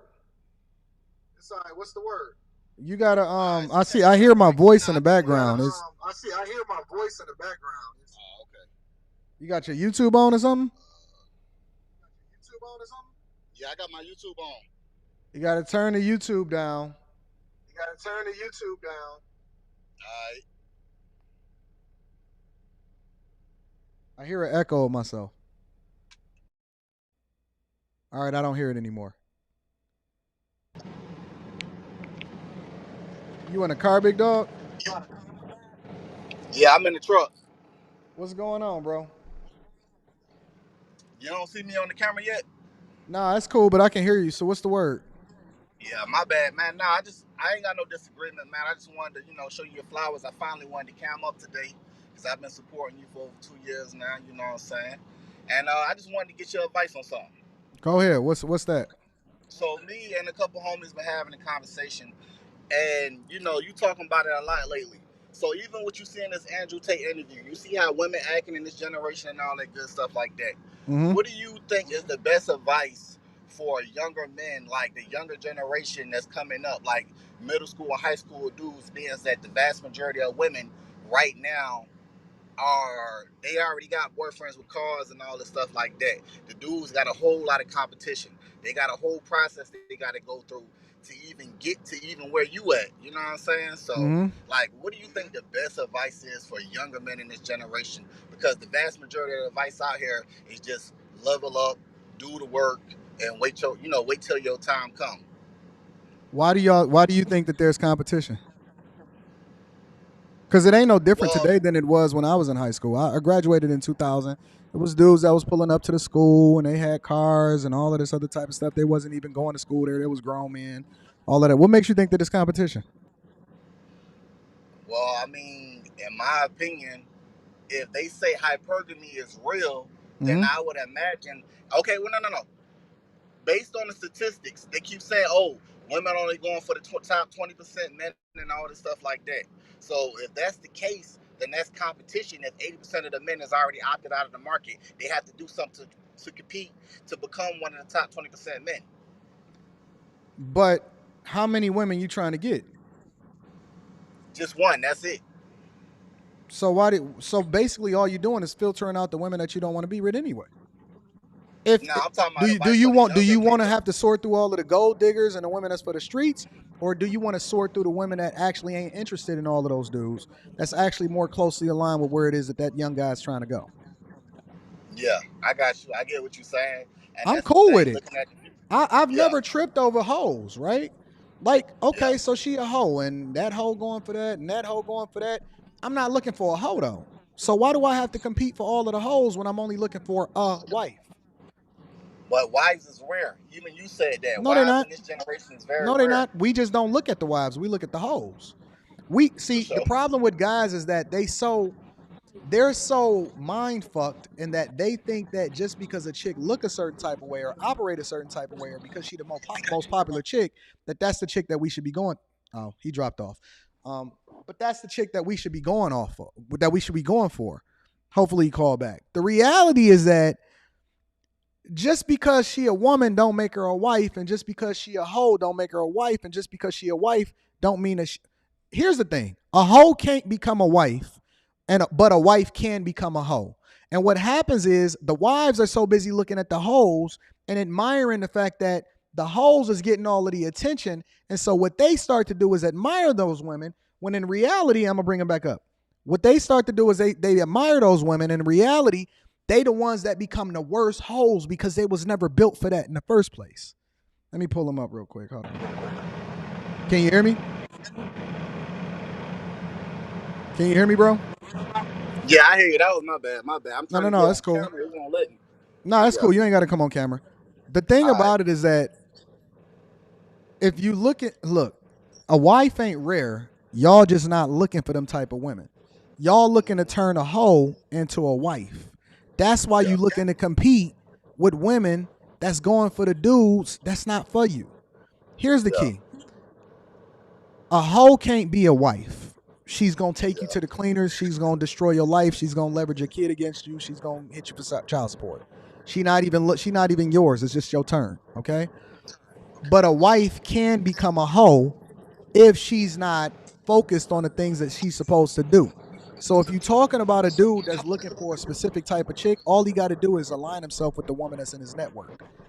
Be the man that he's supposed to be. Roll with the woman that's in his network. Stop trying to get all of the hoes if that's who he's trying to wife, and spend more time nurturing himself, understanding that the woman that adds the most value to his life that shows herself worthy is probably going to be the one that's best for him. You don't have to have them all if you're trying to get a wife. You just got to avoid the ones that's trying to do you dirty and become hoes. Gotcha. All right? Now, I was about to say, so now, with that being said, and the thing is, that ain't even advice for me. It's just, I'm talking about the younger generation, because a lot of the younger generation is defeated right now of men. I'm talking about like in middle school and high school, because I speak to a few of them, and they just so defeated. They like, girls this, girls that, and you can tell them all day, focus on yourself. They supposed to be supposed to be focused on schoolwork. Why they so busy focused on pussy? Man, they got them urges. Them urges. They fault. Like you said, they got to be disciplined, but tell them you to give them the wrong advice. Tell them to stop watching so much fucking porn. Big facts. Tell them to stop watching so much fucking porn. Tell them to stop looking at all of the shit that get their dick hard, but they can't get their nut off. All they doing is Listen, it's not about the hoes. It's about us. If you control you, the hoes. What these young dudes need to understand is they so busy being defeated because they so too busy chasing hoes. The one thing that my OGs always taught me was never chase hoes, chase greatness, the women come with it. Chase greatness, the money come with it. The hoes is going to be there. It ain't going to be no shortage of them when you're 10, 20, 30, 40, 50, 60, 70, 80. So these niggas need to be on the football field. They need to be playing sports. They need to be hitting the books. They need to be leveling up. They need to be becoming great. And I'm not telling them not to have girlfriends or not to get involved with chicks. What I am saying is don't let the hoes be the primary focus. So you so focused on what it is that they want from you, but you don't understand that the less that you care about them hoes, the more that they want you. They gonna be there. The more you care, the less you care about them, the more they're going to want you. So they have to start divesting themselves against these vices. The porn, the drugs, the coping mechanisms, Instagram and all of that type of shit. And just be great. Once they get involved, once they get busy, man, they gonna be having a pick. And then it's gonna be up to them to sort through the ones that they need to be dealing with and the ones that they don't. They can't focus on no hoes, man. They need to be focused. You ain't never had to get me to focus on no hoe because I was too busy chasing bags. Since I was a young man, my mom will tell you I was always focused on the money because the hoes was going to be there. I had a limited window in my mind of how long I was going to be able to get that money. Gotcha. Tell them niggas, fuck them bitches. Just like that. Fuck them bitches. I'm going to show them this your answer because the problem is, like with me, okay, yeah, I make $100K a year. That's nothing. But coming from a black successful man, a millionaire and all that stuff like that, they gonna be there. The answer gonna hit harder than the answer that I'm giving them. See what I'm saying? They gonna be there. It ain't never gonna be no shortage of women. I promise you. Big facts. And shout out to you, AD, man. Hey, shout out to the bag chasers. I'm in the Patreon. Shout out to my chasers. Calm down. And yeah, and I was gonna say one last thing. Did you get the email I sent you about the immigrant situation in New York? Yeah, I got it. Yeah, I got it. I'm gonna check it out. We gonna mine that out on Monday. Yes, sir. All right, man. Shout out to you. All right, big dog. Y'all are more than welcome to cam up if y'all want. The link is pinned to the top of the chat. If y'all want to have a conversation or y'all have something that y'all want to contribute to the platform, let's continue. So That's not a crazy conspiracy theory. If you're going to sit here and say that me believing a woman should take a man's last name in marriage makes me the most dangerous man in the world, then you're just going to lose even more credibility than the BBC's already lost in the last 4 to 5 years. If that's your point, if that's your narrative you want to push, say that good men luck. should be able to sleep with a lot of women outside marriage. That doesn't sound very religious or very conservative. That's not what I said they should be able to. What do religion got to do with anything? A lot anything? of rich men do it, and then we discussed. What do religious have to do with sleeping with people? I thought that this was about convicting him based off of something that he was doing wrong against in a law, right? There is no law that says that you should be convicted for sleeping with people against their will, but that's not what he's doing. And so this is what happens when women start to get involved in this type of stuff. They start reaching for straws.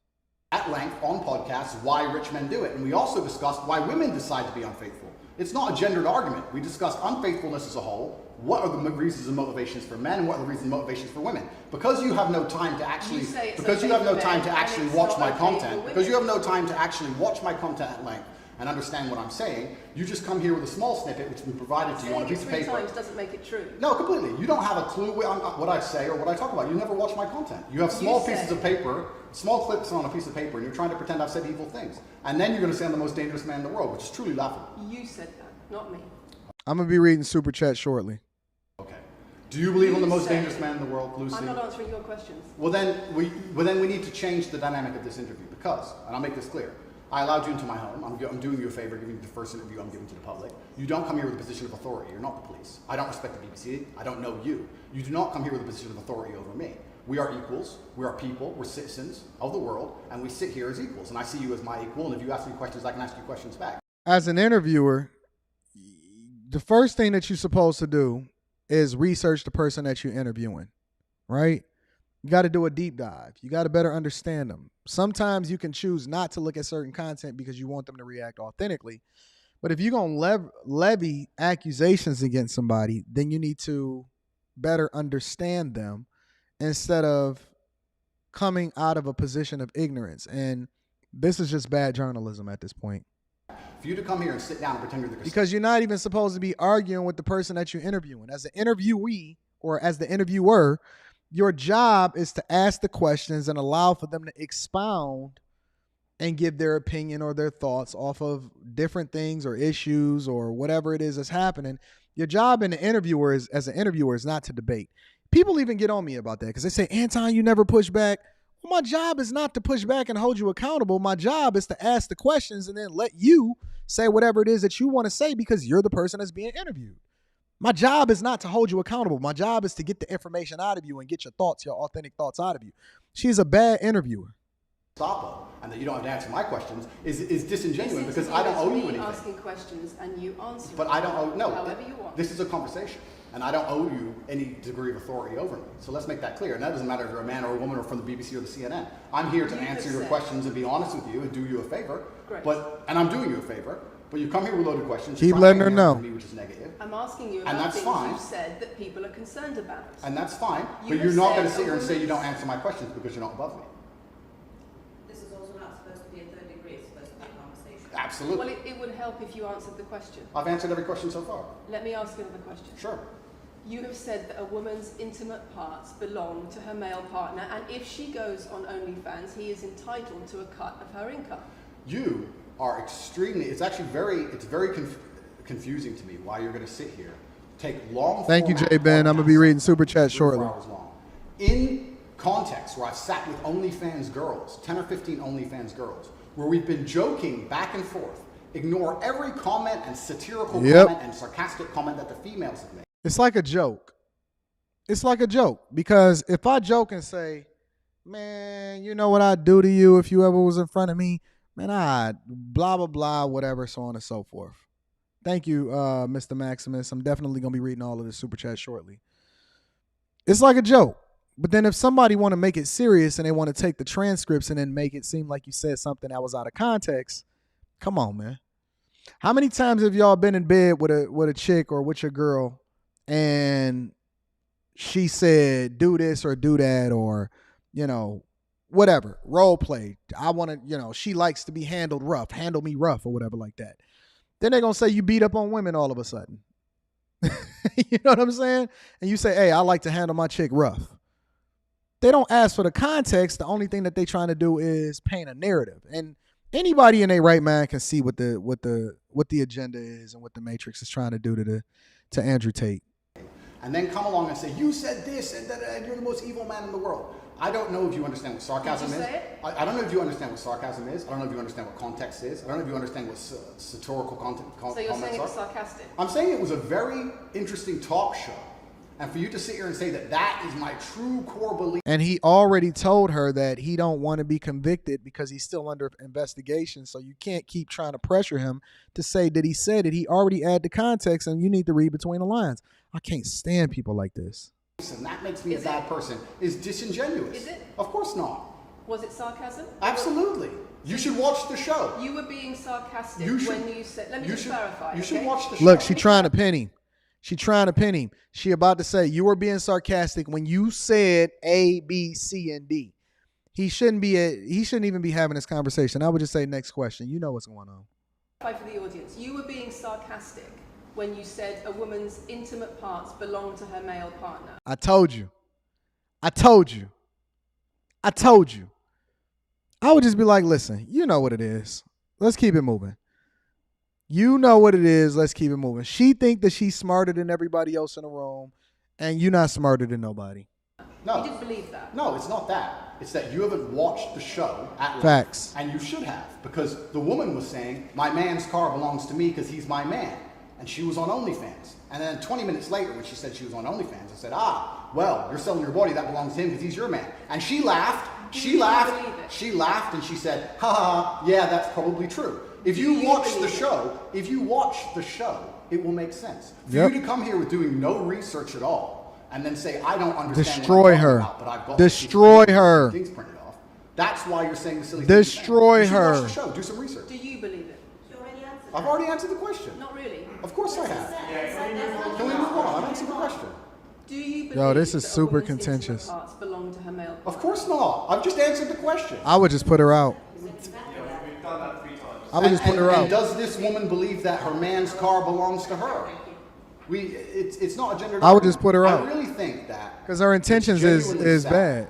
That when the BBC has a chance to finally interview me at the end of all this Matrix attack, that they don't come here with any kind of genuine openness to try and understand my influence over the world, or the things I push, or what I'm trying to teach the world, or why I'm a good influence on the world, because I am a massively good influence. Instead, they come here with pieces of paper with printed out excerpts from 5-year-old podcasts, taken out of context, to attempt the same Matrix attack on me, which has been attempted endlessly. Facts. Every single person in legacy media has already tried this, and it doesn't work. I would have put her out. I would have put her out. Read the comment section on YouTube when this goes on YouTube, and you will see that nobody believes a word you're saying. The reason we're asking you about these comments is because we've got the chief executive of Rape Crisis naming you individually as spreading a dangerous ideology of misogynistic rape culture. Absolute. It's the comments you make that are leading people to say things like absolute this. Garbage. National organizations who are saying that are blaming you for increasing levels of misogyny. Schools that are saying they are having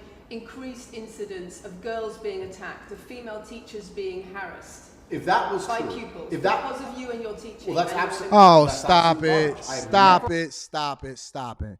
Because of stop it.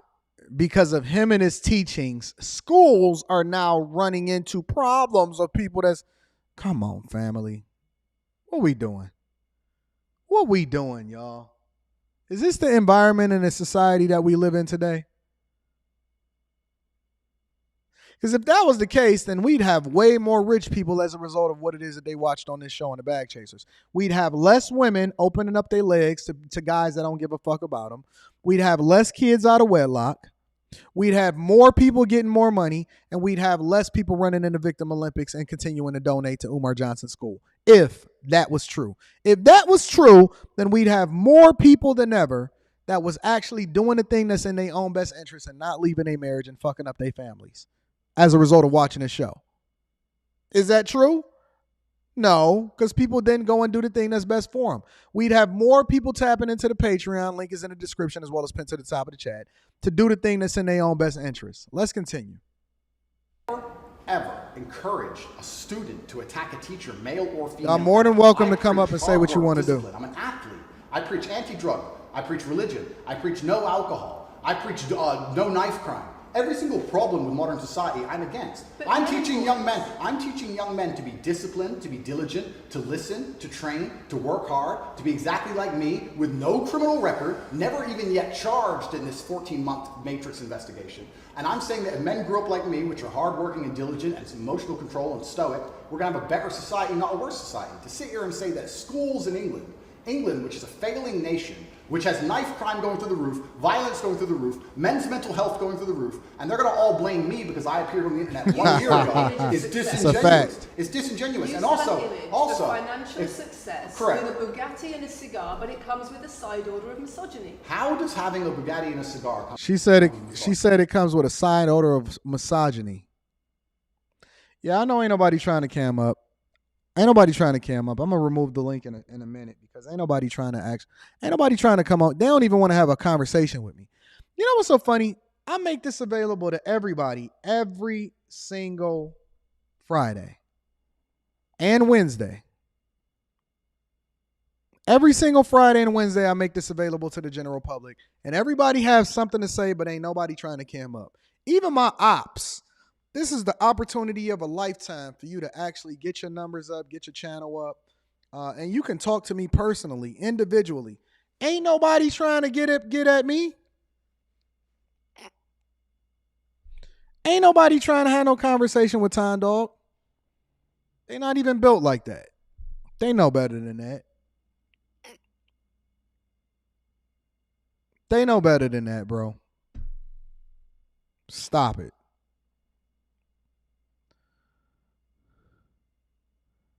Let me see if I can get Jake up here. Hold on. What up, Jake? What up, man? Ain't nobody trying to have no. Hold on, let me turn you off. What's up, man? What's happening? Can you hear me? Yeah, I hear you. I bet. Hey, I wanted to get at you about reparations, bro. I know you talking about Andrew Tate, and I love Tate, the way he talk and stuff like that. But I just wanted to talk to you about reparations for a second. Okay, go ahead. I'm listening. All right, so I don't see no harm in the folks that want to actually go for reparations. Okay. Because go ahead. I feel everything you say when you say they didn't win. We didn't win. We lost, right? Mm-hmm. But like you got to kill your ops totally, and that's where they messed up. Who's the op? So if they're gonna create slaves and they don't want slaves to come back, we was the ops. Who's the op? Who is the that? black folks, the slaves. So you saying that white people need to kill black people totally? They should have killed them totally if they didn't want them to come back and ask for things because they didn't finish the job. Why would they kill them and they actually used them as an opportunity to come up? Why would I kill why would I kill my horses? Well, they did use them as an opportunity to come up, but when they decided to free them, that's when they made the mistake. Black people was never the op. Black people was the come up. They was the work. They was the workers. Yeah. But I don't see no harm in that. What does that have to do with asking for reparations? Because it's a hustle for everybody, right? So if somebody can get a donation for something, right? I'm not gonna knock their hustle. Whoever want to ask for reparation, they can get reparations no matter what. They got to work hard to get them. If they can convince somebody to give them money, you know, that's their hustle. That take a hard work, and then I can benefit from that a little bit. Why would I spend my hard work begging somebody else when I can actually just come up on my own? I agree with that, but some people don't. Some people would rather beg somebody else. I know, but some people are sheep. Yeah, a lot of people are sheep, but I'm not gonna. Some people are gay. I don't have to agree with it. I still think that they stupid for sitting there begging for reparations. Yeah, I think They can do it. I just think it's stupid. And if I was okay, if I was anybody in position of power, I would tell them to go fuck themselves backwards and go do something stupid for it. I'm yeah, not giving I you mean, shit.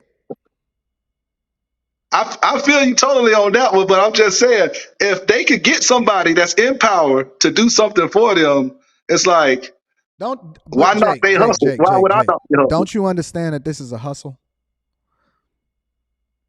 What, getting And reparations? no, it's a hustle for the blackety blacks to continue to drum up support for something that's not gonna actually play out the way that they acting like it's gonna play out in the first place. Yeah, Listen, the I know. only people that's making money off of this whole situation is the ones that continue to have these conversations and ask y'all to hit their cash apps. Yeah, I see it. I see those people that always asking for donations and stuff like that to keep the effort going when they could just work hard and build something themselves. But I You know they believe ain't gonna black do people that. deserve reparations? If they can get it out of somebody, yeah, they deserve it. So you saying that it's not necessarily that you believe that they deserve it. It's a good finesse for them to do. Yes, it's the awesome finesse, and I can benefit from it. Even at the expense of the United States, considering that we don't even have the money to even deal with our own debt ceiling right now. Oh, they'll Inflation would make a be sky high. People that actually go to work every day is the ones that ultimately will be suffering for it. The middle class will be hollowed out and destroyed as a result of it. The United States and our currency would be a laughing stock. Every state would just be absolutely destroyed. And the ramifications of it on the economy would be horrific. But we should still do it. Yeah, I believe they should still do it. And I got a plan for it. It's actually a funny little plan too, but I don't think we will be in that bad of a financial hardship as the United States, because it's already proven that they can print whatever they want and just do whatever they want anyway and give Well, it you to know, whoever they printing is want. the very thing that raises inflation and it erodes the public's trust in our currency, which ultimately devalues it, fucks up what it is that people is dealing with as far as going to their grocery stores, to the gas station, all of that other type of stuff. The solution is not to print. The solution is to burn it. It's to get rid of money Yeah, that's in circulation so that we don't have inflation. We don't want inflation. That's bad. yeah, I know. I don't want inflation either. That's why I opt into like Bitcoin and stuff like that as well. But that's beside the point. I got a different answer. So Mm-hmm. it's 2.3 million black people that's in prison, right? Mm-hmm. So if we could just make them work, now they'll be considered like slaves, right? Because you could be slaves under prison rules in the United States. Is this your solution? All right, I want to hear this Yeah, one. let me This cook. is Let me cook interesting. real quick. Okay, go ahead. All right, so take 2 million of those that's like probably non-violent and everything like that, and then we take the 300,000 that's left, Hunger Games. Just play Hunger Games with those folks every month. That will sell out everything, all the sports and everything. I know it's crazy, it's violent and everything like that, but just Hunger Game those folks out. And it'll stop people from wanting to go to prison, stop violence in the streets, and it'll make money for reparations. Jake, you're not serious about this. That was a little joke though, man. I was just messing. Tell me that you're joking. Tell me that you're joking, Jake. I don't see for real. I don't see for real how we gonna get the money. But we already gonna destroy the United States with our unbelievable printing anyway. If they can finesse some money out of the people, go ahead and do it. I don't care. Nah, I care. I do actually want the country to do really, really well because even when it comes to the president, I'm gonna be honest with you. Even when it comes to the president, like the one thing that we used to have in this country is solidarity against everybody else as a country. And I say that because it was always okay for us to criticize our leaders or to have, discourse with each other about what it is that we seen happening with our leaders, but it was never okay for other people to criticize our leaders. It was like, nah, listen, it's just like a family, right? Like me and my brother can fight, but you better not say nothing about my brother or we gonna kick your ass. You know what I'm saying? And so what I see happening now in society today is an erosion of any kind of solidarity because everybody is just beefing with each other and nobody actually has anybody's best interest at heart. And so I still want the country to do good. I'm just not happy with how the country is being ran right now. But I still want what's in the best interest of the country because that is going to affect me. It's going to affect my daughter. It's going to be, affect other people that I care about. And so I don't want everything to just go south and down. As a matter of fact, I'll do you one better.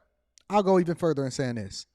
I don't even like the majority of our culture at all. So why would I want these crooked motherfuckers to get anything at my expense and the taxpayer's expense? Why would I want them to get anything and I don't even agree with them? I don't even like them.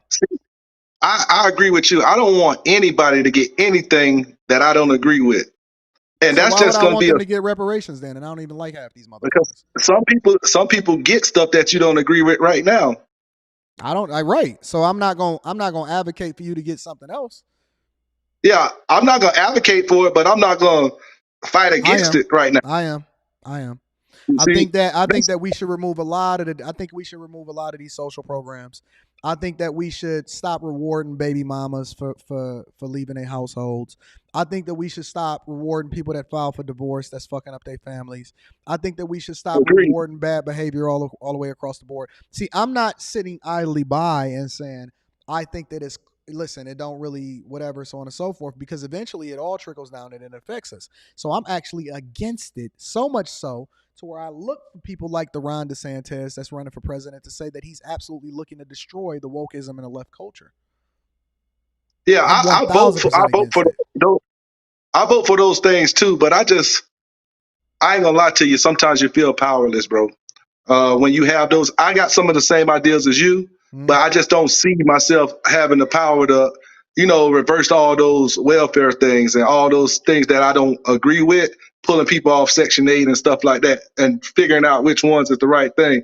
So if I can't fight against it, and they're gonna fight for it anyway. Listen, do you know how the alphabet community became so powerful?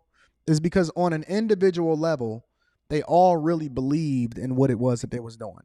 Against all odds. It's the same thing with women.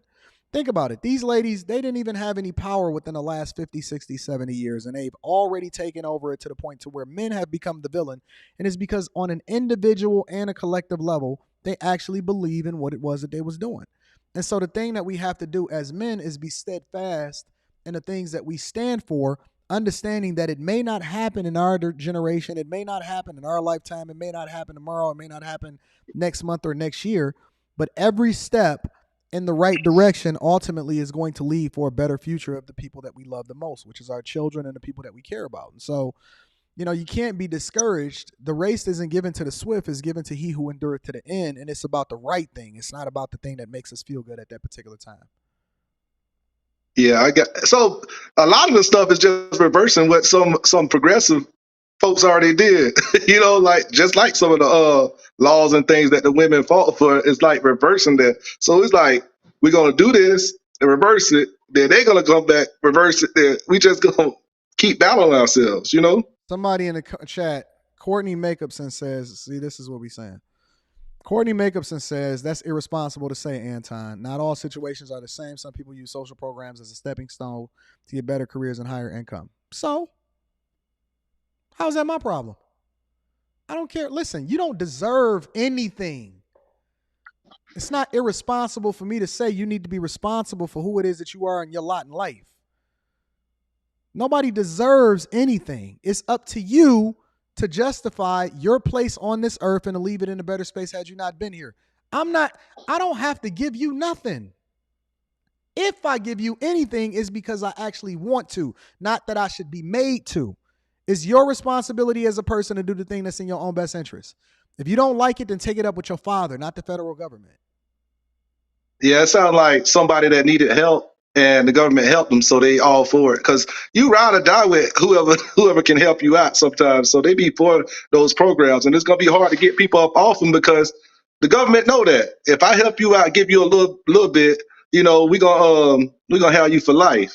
Yeah, you're gonna be loyal. I feel you. Hey, shout your channel out so the people can come and check it out, Jake. Oh yeah, man. If y'all like drinking and stuff, you know what I'm saying? I do Jake Fever drink reviews. Shout out to the It's Shannon dope Sharp too. It's dope, cognac. y'all. You know, I got a massive Hennessy collection up in here. But yeah, y'all, y'all check me out, Jake Fever on YouTube. Appreciate you, boss. All right, big dog. Thank you, Jake. All right. Let me get Aline in here. I know Aline got something for me. What's going on, Aline? Is it Aline? I can't hear you, Aline. You muted. You muted yourself. I say you muted yourself. Okay. There Can you you hear me go. now? I can hear you now. What's going on, Aline? Okay. I'm good. I'm good. So you know I rock with you, I but I do. don't I agree do. with that. I don't agree with everything that you say Okay, which part don't you agree because with, Aline? By the way, there's Aline, a you part. have beautiful teeth and you have a gorgeous smile. I just want to tell you Oh, that. thank you. You have I a was scared about gorgeous putting smile myself and you on have camera. beautiful teeth. Has Thank anybody you. told you how Thank you. beautiful your teeth are? No, Seriously? seriously, Wow, no, you because I have don't beautiful show teeth. myself much. Thank you. Well, Thank I'm you. glad that you were able to show your beautiful teeth to me. Go ahead, let me know what it is that you disagree with. Okay, but so this is part of where you say that we have a lot of people have victim mentality, but I feel like when you're raised a certain way, Mm-hmm. you have certain value, and not everybody's raised the exact same way. So Okay. like I was so blessed. I had my mom, my dad, my grandparents, so they instilled values in me, and they showed me, what a good woman is, what a mother is, what all that stuff. But there are a lot of people who don't have that. So we can't sit there and just call them a victim if they haven't experienced that, right? I heard this narrative one time from Eric Thomas. I'm not sure if you know who Eric Thomas is, but he's a I motivational love speaker. him. Yes. And I Eric listen to him Thomas almost said every one day. time, he said, "Listen, if somebody comes to your house and they beat you up and they get the best of you and they leave and they take all of your stuff, you're a victim, right? That wasn't your fault. You Yes. fought the good fight or whatever. But if I come back a week later and you still sitting there on the ground, we got an issue. Get up, gird up, make the adjustment, get some training, fix your house, start to do the thing that's in your own best interest." The problem with people often at times is that they continue not to listen. We can acknowledge your circumstance, and really, you need to hold your parents accountable if you're in that position for the lot that you have in life, because it's not nobody else's fault but your parents. The kids are often the ones that pay for the sins of their parents. But the problem is that once we recognize that it's an issue, we continue to lean into that victim status in order to justify where we at instead of making the adjustment so that we can become better versions of ourselves. And so that's when I start to call you a victim, because you're not actually looking to grow. You're not looking to be something better. You're just looking for somebody to make you feel better. And that's why people often say at times, recognize what it is that I'm saying or acknowledge how I feel. I don't say anything. I say, fuck your feelings, because your feelings is not going to be the determining factor for how you judge in life, how people see you, whether or not you get that better job, or whether or not your children is going to respect you. And so, yeah, I can understand that everybody done went through something. Everybody got a story. Everybody got issues. Somebody kicked their butt. Somebody broke their heart. Whatever. Now what? Right. But as a society, who's going to be the one to tell them that this is the life that you don't want? You want it to be everybody has a part to play in it. We need more Who? mentors. We Why? need Why do everybody got a part to play in it? because God blessed me, so I have to bless other people. No, you don't. You Okay. don't have to do nothing. But I feel obligated. Like I Oh, feel you feel obligated. Well, that's a different because God conversation. blessed me. Yeah, that's a different conversation. But anyway, But I just want to tell you I think you're amazing, and I don't want to go into deep no, no, no, debate, no, no. but Listen, I think that your mm, conversation is great. I appreciate you for adding your insight. Um, but you're not obligated, Elaine, to do anything for anybody. As a matter of fact, I would say that the best thing you can do for other people is to become the best version of yourself, because then that means that you're not actually becoming a nuisance and a burden to other people, and you are going to put yourself in a position, if you so choose to be able to help people, but you are not obligated to do anything for anybody else. Don't let them lie to you, Eileen, and tell you that. Okay. Okay. Who But keep thank telling you. you that you obligated? Don't let them tell you that, girl. Okay. Okay. I appreciate you. All right. Thank But you, thank love. you. You are so sweet. Bye. See you, babe. Bye. Let me get see, listen, y'all. I give the same energy that people give to me. If somebody coming to me with that good old energy, I'm gonna give them that same energy back. That's what I do. William, what up, Will? Oh, what's up, my man? Can you hear What's me? the word, big dog? I can hear you good. All right, cool. What's going on, man? What you want to talk about? You tell me. You called. What's your thoughts? I got a lot, man. As far as I'm gonna start with the reparations. Well, first of I all, don't let me feel give like a shout out to the men that's working, getting that bag. Salute to you. we out here, man. I'm out here I'm at the rank right now. I'm out Okay, here at you the out there rank waiting getting to it. get, You you out know there what I'm doing your saying? thing. Come on, man. Come on, Yeah, man. get that We money. out I here. like that. I like that. I love it when my people's getting that bread. Yeah, and I just joined your Patreon too, probably like a week or two ago. I'm Shout out starting to from you. all your oldest video. You All can your start oldest from the new videos. ones. I'm The new going ones all the is where way the up. inspiration is. Start with the new ones. Okay.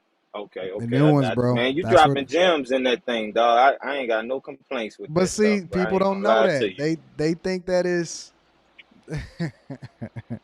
it's real. It's real Man, in there. they sleep on you. I can't believe you ain't even been on EYL or nothing like, dog. Why do They I need to really go on sleep another on you, bro. platform? I'm building my You own. don't. You I gotta right. build. You Listen, we right. gotta You build right. it from the ground up. We don't. And let me be clear. I am cool with some people from over there. So, you know, Okay. I got a really good relationship with some people and stuff like that. So they good peoples. I think that they dope. You Yes, know me, sir. man. Yes, I sir. just All believe right. in building it from my own. I don't believe in necessarily needing nobody. Once I get That's there, why I rock I with don't you. want to leg up. I want people to acknowledge me as an equal. So it's a difference. Yeah, that's why I rock with you, man. That's why I rock with you. But as far as this reparation thing, Mm-hmm. I'm gonna tell you a story, man. I was in Mississippi, in Philadelphia, Mississippi, and the Choctaw Indians are out there. Mm-hmm. And I was in high school at the time. I went to one of the Choctaws' house, and they whole little they got their own section, own whole city. Mm-hmm. I went in the house, dude. They have beer cans. It was nowhere to step my foot without hitting an empty beer can. Mm-hmm. And I was like, God damn, I'm like, but that's when I realized they getting this free money. You ain't got to work And for this it's money. Y'all it's just fucking the actually money hurting them off. rather than helping them. It's hurting them. Yep. It's hurting them. It's making them late. What's up, my man? What's going on? You got an iPhone? Yeah. Yeah, where is that? Yeah, give me two. This man want me to charge his phone. Lord, I'm gonna help him out. But no, you know what's so funny? I've actually been to several Indian reservations. We have them here in Michigan. Bruh. Up near places called East China, Michigan, and stuff like that. And it's messed up. It's It's bad. absolutely It's bad. messed up in those reservations, bro. It's rampant drug use. Go ahead, do Yeah. your thing. All right, it's all good. Rampant drug Yeah. use, poverty, all of that type of stuff. And so that's the other side of it Yeah. they don't tell you about. They don't tell you about it. And we thinking we gonna get free money, but we don't have the financial literacy to even use the money. As soon as we get the money, just like these the stimulus checks, as soon as we get the money, we gonna blow it on the bag. We gonna buy some green. We gonna try and flip that, like, instead of putting it in the market, going, investing your money, doing it the smart way. We giving a lot of people money that don't have the financial literacy, and that ain't gonna do nothing but hurt them Yeah, more I than help. agree. I Right, agree. I agree so with you, I big ain't with dog. that. Well, Yeah. listen, I appreciate you, bro, for tapping in, Will. Make sure you stay tuned in, man, and keep on working through those videos in the Patreon, big dog. I'm rocking with you, dog. I'm locked in, man. I ain't going nowhere. All right, I love it, big dog. I'm a holler at you, All bro. right, man. Okay. I appreciate it, bro. Let me get Newtown in here. What up, New? Yo, man, what's good, man? Can you hear me? I can hear you, bro. What's the word? All right, how's the audio sound? Is it good? It sound good. You sound perfect. All right, I cool, see man. you out there Yo, hustling, getting that money, bro. yeah. I've been watching you for a while, man. Everything that you be talking about it, it motivates me, keeps me, pushes me to keep going. I'm just a young man trying to do better for himself, every step of the way. You know Mhm. what I mean? Everybody makes mistakes.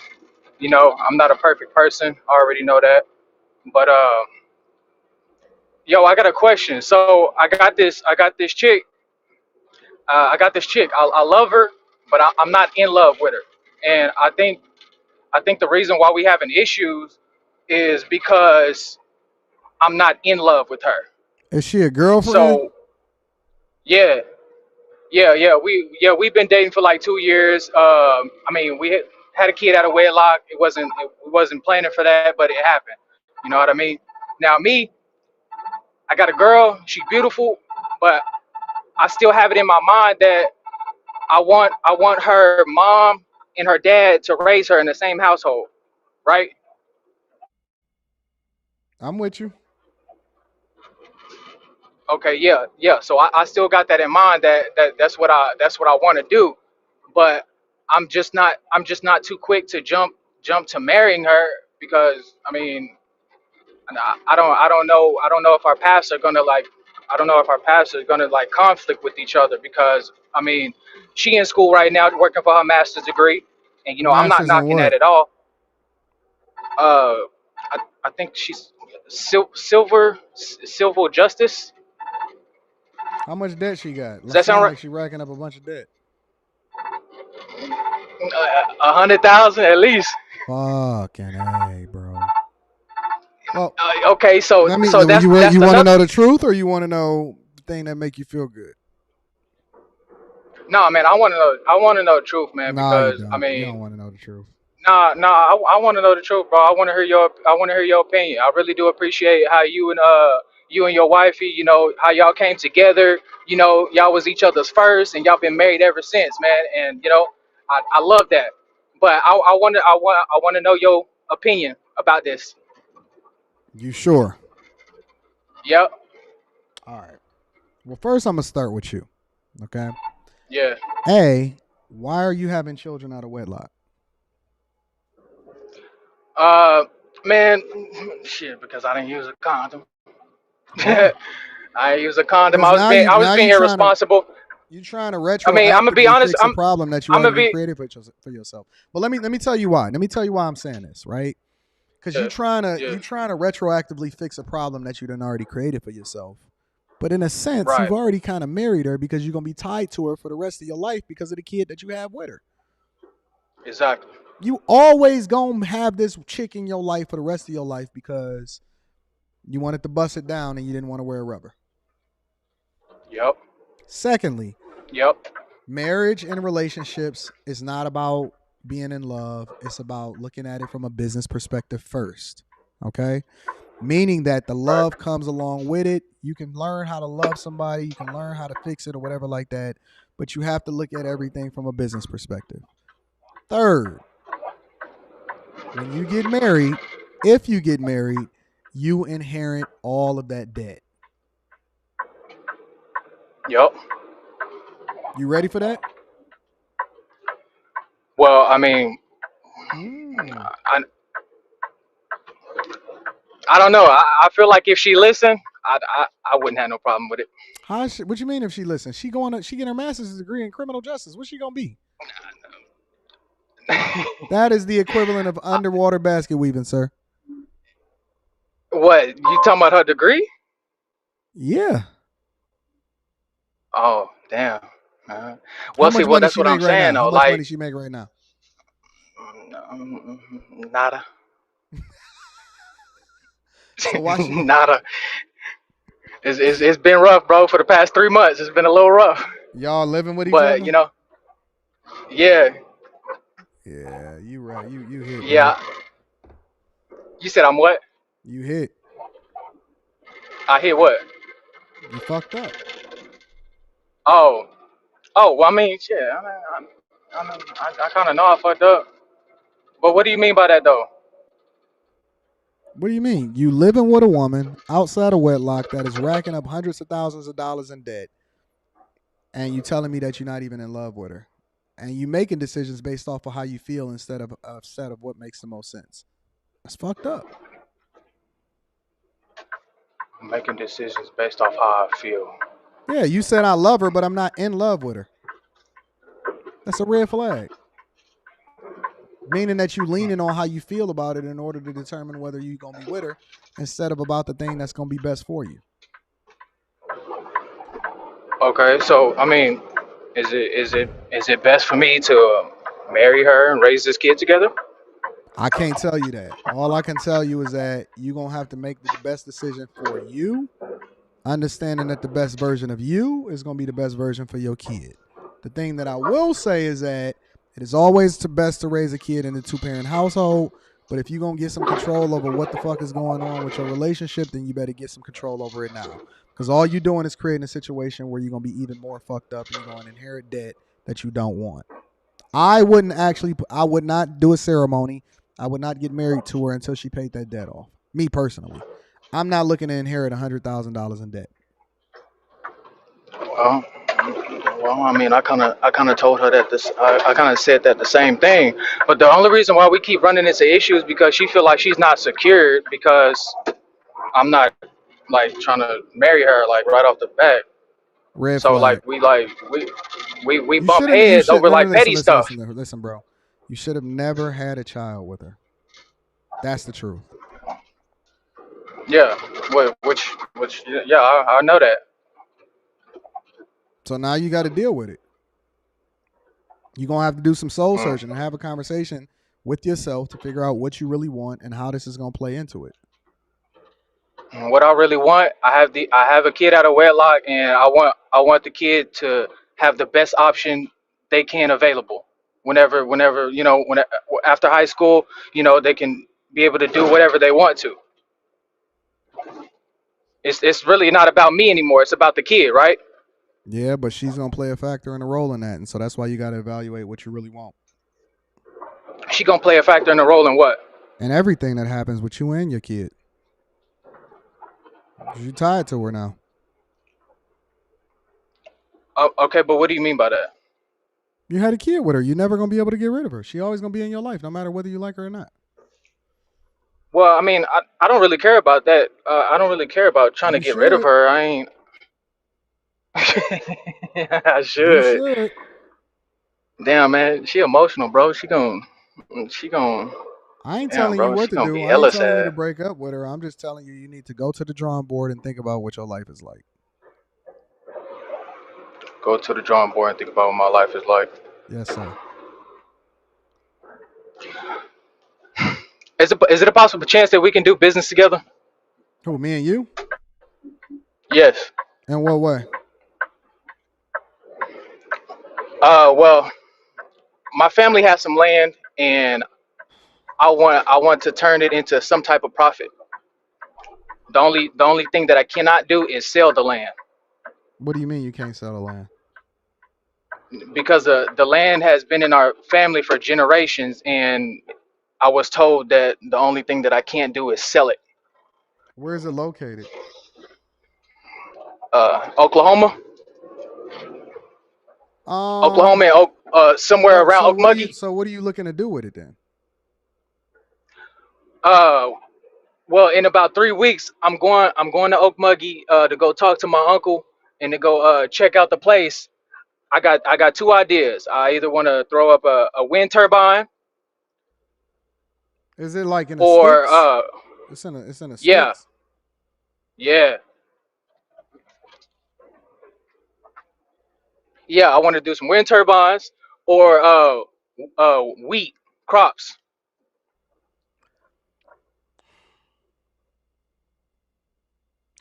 My rule of thumb personally is it's very difficult doing business with people because I don't know you. You know what I'm saying? And so when I don't know people, it's very difficult for me to do business with them. because when you start introducing money into the equation, things start getting messy. My general rule of thumb is to own 100% of whatever it is that I do. Right? So if somebody was to say, Anton, I want to do a deal with you or whatever like that, then I consider myself my own entity. They consider themselves their own entity. And then we figure it out from there. That's the rule of thumb. It doesn't mean that that's the only way that I operate. It's just the cleanest way to not have to ever owe anybody any money, for anybody to feel like they're worth more than what they were. You know what I'm saying? For people to negotiate the way that they're supposed to negotiate. But send me an email, and then, we can play it by ear from there, and then we'll figure out if it makes sense for both of us. Because even if I was to do business with somebody, it has to make sense for everybody. It can't make sense just for me. Okay. So just send me an email, AntonDaniels413@gmail.com. Okay. Is that in your link description? No, it's not. But it's just my name, AntonDaniels413@gmail.com. And we can figure it out. All right. But man, thanks for your advice, man. Yeah, I'm definitely we gonna have to sit down and have that conversation for real, because I mean, yeah, $100,000 starting off in marriage that's my credit ain't all that good, so And that might really do some damage. Because the payments pause is about to end at the end of August. So Yeah, and she trying to go to another law school. So I mean, I want to have more you kids. need to have some honest to God conversations with her, because that's gonna be an issue, bro. I want to have more kids, right? And I told her, like, yo, I want to have more kids. How are you gonna go to school? How are you gonna do that and be trying to raise the kids for real? That's why y'all need to have a conversation and get on the same page, bro.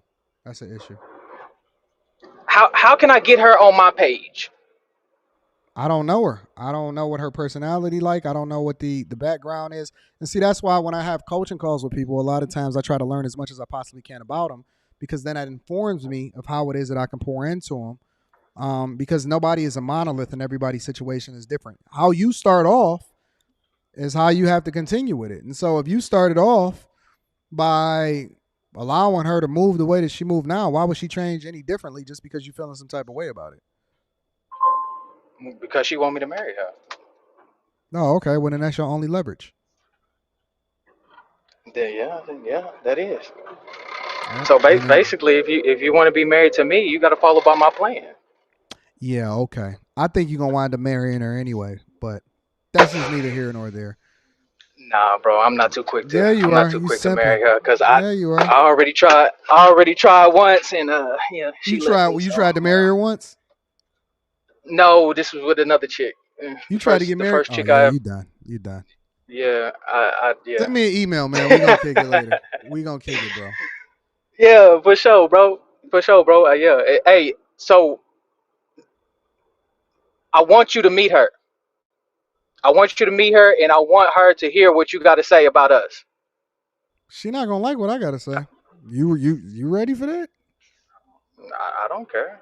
All right. I don't care. Send me an email. You know what I mean? All right, cool. Bet it down, right, then. Thanks for answering the call, brother. For sure. How you doing, by the way? I'm doing great, man. Trying to figure it out. Okay. All right, New. Cool, I gotta get out of here, big dog. I'm gonna holler at you. All right, man. Later. All right. Oh shoot. I exited out somebody by mistake. Make sure y'all call back. Let me get my dog Jay Woodfin up here in the building. What up, Jay? Yo, what's going on, man? My LA brethren. What's happening, big dog? Man, I'm watching I'm watching these gentlemen on your show, and it's making me sad, bro. Why is it making you sad, Jay? It makes me sad, man. I mean, the young dude that was just on right now driving the truck, it looked like. He wants you to do his dirty work. You know me, I don't mind getting into the mud a little bit. That ain't your job, though. Yeah, it is. This is what I love to do. No, man. The job is to give the people the information that they need in order to be able to go out and do it themselves. This is the same perpetuation of what America has done to our people and allowed us to believe is the way, which is I can go fuck it up and somebody gonna fix it for me. Anton, you ain't nothing but the government, bro. That's not true. You the government. They coming to you to fund the businesses. They coming to you to fix their relationships. They coming to you. I gotta to give them make the it feel information. good. They don't know no better, Jay. Nah, you ain't nothing but the pastor, bro. You ain't nothing but the pastor. I gotta give them the information, Jay. I'm fine with that, man. I'm totally fine with that. But then what do they get to go do with it? I don't They got to go do something with the information, bro. I agree. This can't be it. I agree, but then at the same time, at first you got to give them the insight, right? You got to give them the wake up call. It's like a shock and awe, right? It's like, hey, let me shake you and get you to wake up from your situation, right? But then a lot of people also, and you got to admit this, a lot of people honestly don't know. They don't have the insight on what it is that they're supposed to do differently. So at the very least, we got to give them the information on how they can do things differently. If somebody comes up and they say, if nobody ever told the guy, hey, listen, you fucking up, chick got $100,000 in debt, you can't be looking at, so on and so forth, blah, blah, blah. They don't give them that wake-up call. At the very least, you know what I'm saying? We can't even start having a conversation. A lot of people don't even know. You just said the same thing to this dude 11 times. No. 11 different ways. But it's up to him to take the information and utilize it. But No, it ain't. At the end of the conversation, Jay, they want to know your channel too. People is asking for your channel in the chat too. So you got to tell them your channel.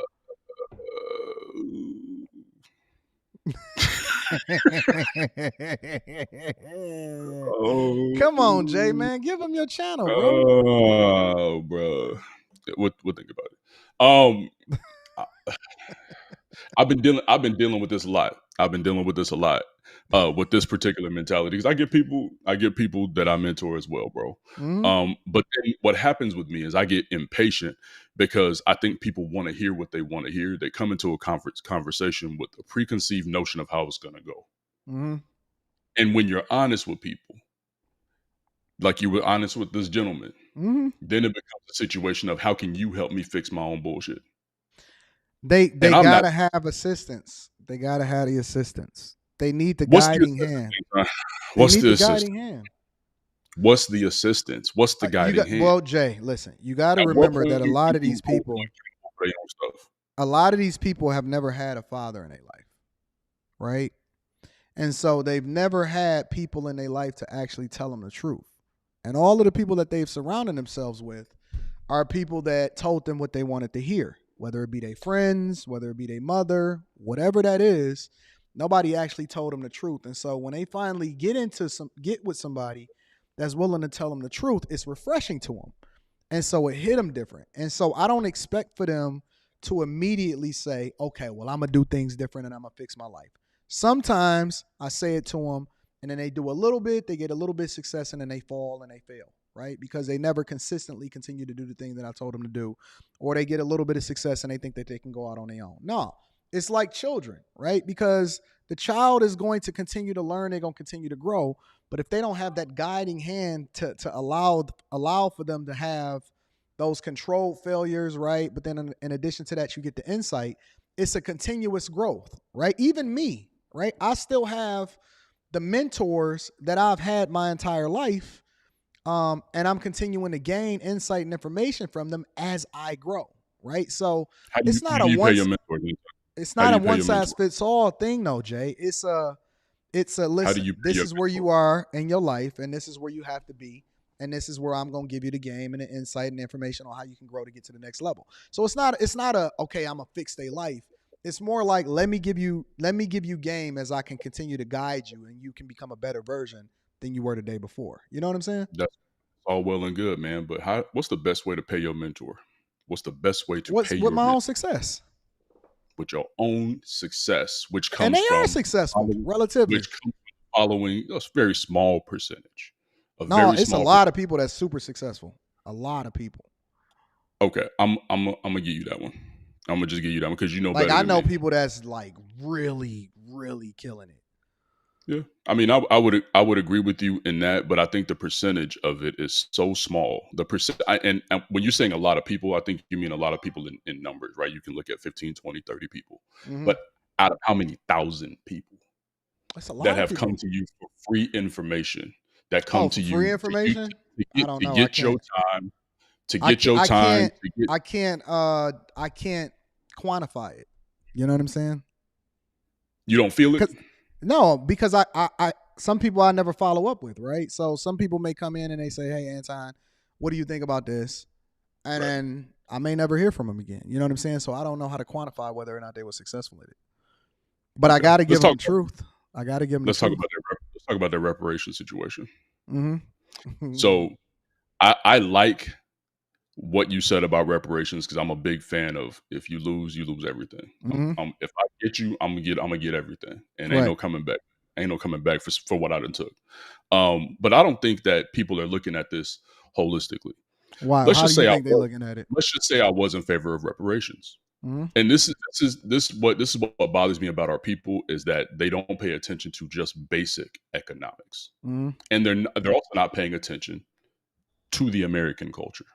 A lot of people will say Donald Trump was bad for America because he was a divisive president, this, and that. He divided the people. It's never been as bad as it was under President Trump for the last 50, 60, 70 years, right? Mm-hmm. What do you think is going to happen if you get your 500,000, your 1.2 million? What do you think happens in this country when you're instantly richer than every Hispanic, every white person, half the Asians? What happens to you then? What happens to your kids at school then? Let's take economics out of it. What happens to the country? Well, you looking at it from a completely you looking at it from the wrong perspective though, Jay. All right then. Hit me. And I'm gonna tell you why. The reason why you're looking at it from the wrong perspective is because you talking about people who they're not looking at it in the long-term ramifications, right? Nobody that plays the lottery says, how is this going to affect me if I win in a negative way or anything like that? The only thing they're saying is I want the money. And it's the same thing. It's like the lottery for them, but obviously a different form. And so as a result, you asking people, or you're phrasing it from your perspective in that you have a long-term view. You're very successful. You have a strong foundation. You know what I'm saying? I kicked it with you in real life. We hung out 22nd, 23rd floor out there in LA. You are a type of person that makes decisions based off of the long-term view, but you asking people that only care about the money and what it is that they can get out of it to start thinking more reasonably, which is one of the reasons why they in the position that they in the first place. And you're never going to get people to think like that play the lottery, that ask for reparations. You're never going to get people to think logically about how they're going to be affected or what that's going to do to the country, ever. You're never going to get them to look at it from that perspective. That's the burden of people that are successful. People that are successful are burdened. They're cursed with a blessing. And that it's almost like information. It's like knowledge. Like one of the things that's so unique about people that are not successful is that they don't know what they don't know. And it's almost like children. Like children don't understand. They looking at you driving the cars. They're looking at you married. They may look at you having sex or whatever like that, but they don't know what comes along with it. They don't know the responsibilities. They don't know the suffering. They don't know the growth that you have to go through. They don't know the people that you have to then become responsible for. They don't know, the health problems. They don't know the hurt, the pain, the issues, the problems. All they know is, ooh, my food is good today and I want some more. And so it's like a curse. It's a curse of knowledge. It's a curse of being blessed. You're never going to get people that don't know any better to know to become anything more than whatever it is that's right in front of them at that particular time, even if it hurts them. So if that is in fact the case, if this is something that you can never get people to understand or never get them to see in this particular way, what the hell is the point in even having the conversation? Well, because it's entertaining. So we're here for shits and giggles, not solution. Listen, when I talk about reparations, I'm literally trolling. I'm trolling them, and I'm telling them this is hilarious to look at y'all out here looking like whole fools. It's sad, bro. It's sad, man. It's sad in several different ways. Yeah. Because the other side of this is, let's just say I'm still for reparations. Mhm. And I'm just putting this out there just because I don't know if you hit this, but I didn't see you hit it. Let's just say we all get our 1.2 million. At what point do you realize that it just becomes monopoly money? It actually is not. It's not something that is actually because even it's effectively money usable. that we have today is monopoly money. It's already monopoly money. They just don't know it. The value in I it is just what it can't- is that we believe it is. I it to just be. I have a hard time accepting that we just operate so highly on emotion, and there is no actual facts or figures that go into any of this shit. Yeah, I agree. See, Man. like I'll give you an example. It's a guy right here, Greg Smith. He says, "Do y'all realize how many people would get themselves out of debt?" I don't. Oh my God. I realize how many people would be even more in debt as a result of getting the money, though. Let me answer that. And you comment. talking to a literally a credit debt expert that's over here on my left hand side. But go ahead, you can answer it. I want to address Greg directly with real life situations, and then tell me I'm lying. So I owned an insurance brokerage, 2 of them, for 15 years. Every year from January 1st all the way until, let's just call it middle of May, people would just flood my brokerage trying to get the most basic full coverage insurance on that new 2006 Dodge Charger with 120,000 miles on it that they just financed for $35,000 with an $800 a month car payment. You really do think that people giving $1.2 million would do differently than people who feloniously got $30,000 back from the government? What makes you think is different? You're going to do the same thing with $10 that you would do with $100, that you would do with $1,000, that you would do with Exponentially worse. It's going to be exponentially worse for you. Absolutely. So, Greg, while I would love to believe in your fairy tale, real life scenario tells me that y'all would not go get the Dodge Charger. Y'all would just go get the Rolls Royce Ghost. Yep. Or that Revuelto, whatever it's called. You go That's put the it. down You payment said it on right. that, and then can't even satisfy the rest of it. It's just going to get repoed in the future. 3 months. I agree. And that's exactly what would happen. So, Greg, while I would love to believe in your fantasy world, my dude, no. And Anton, please tell me if I'm lying. No, you are 100% that is not correct. the way it works. The debt would not get paid. It would become exponentially worse. Yo, Jay, I had a show where I brought people up with the reparations conversation, and I asked them a question. I said, "Oh, okay, what would you do with it?" And it was literally the personification of what it is that you're saying right now. First thing that they said, most people, well, you know what? About 250,000 of it, I would just go and have a good time. That's the first thing that they said. Right? Come on, man. Like, don't get me started. Yeah, man. We had this conversation at the restaurant, man, and you're hella talented at what you do. I appreciate you, bro. And while some people may believe that I can deliver the information, I just don't have the patience. I don't have the patience to sit in front of the people, man. Because I'm an angry dude, bro. And I would ultimately not only get my channel canceled, but I would just Nah, I think you'll be all right. We gotta refine how it is that you go about. You know what's so funny? The middle class are the ones that's the most in debt, not the poorest people. The poor people can't afford debt. That's correct. A good thing. And then the middle class is the ones that pay the majority of the taxes, are the most in debt. Yeah. Which means that it's people that make over $100,000 a year that's in that bracket between, as a household income, between $100,000 and $200,000. That's literally the most in debt. Which tells you that money didn't solve the problem for them because they didn't understand how money worked in the first place. Right. It just opened up a new world for them to go ahead and gain more expensive debt. Correct. 100%. The debt that looks better. That's all it is. Debt that looks better. 1,000%. I mean, I'm in agreement with you, man. And when you bang on credit and you bang on this and you bang on that, I can't even be mad at you, bro, because I know that from a bird's eye view, grand scheme of things, you're 100% correct. But I just can't help, just like you just can't help getting on here and entertaining people every morning. I just can't help trying to get people to do it the right way, because there is a right way. But I'm more and more I'm starting to realize, like you said, It's impossible to get people to come out of that hack lifestyle, out of that run the play lifestyle, out of that felonious, I gotta finesse the man lifestyle, until we can get our eyes off of finessing the man and actually start working and doing the hard things that it takes. We are banned from success as a people. Are you sure you don't want to give him your channel, bro? I'll put it in the chat, man. All right, cool. All right, Jay. I'm about to get up out of here, bro. I appreciate you, Madrid. All right, man. Let me see. All right, friends and family. It's some people I couldn't get to, but hopefully I see y'all on Fight Club tonight. Let me read the super chats. I have to read the super chats because I got to acknowledge the people that hold me down. I did not forget any super chats. Young Capsule says, I had a coaching session last year with you.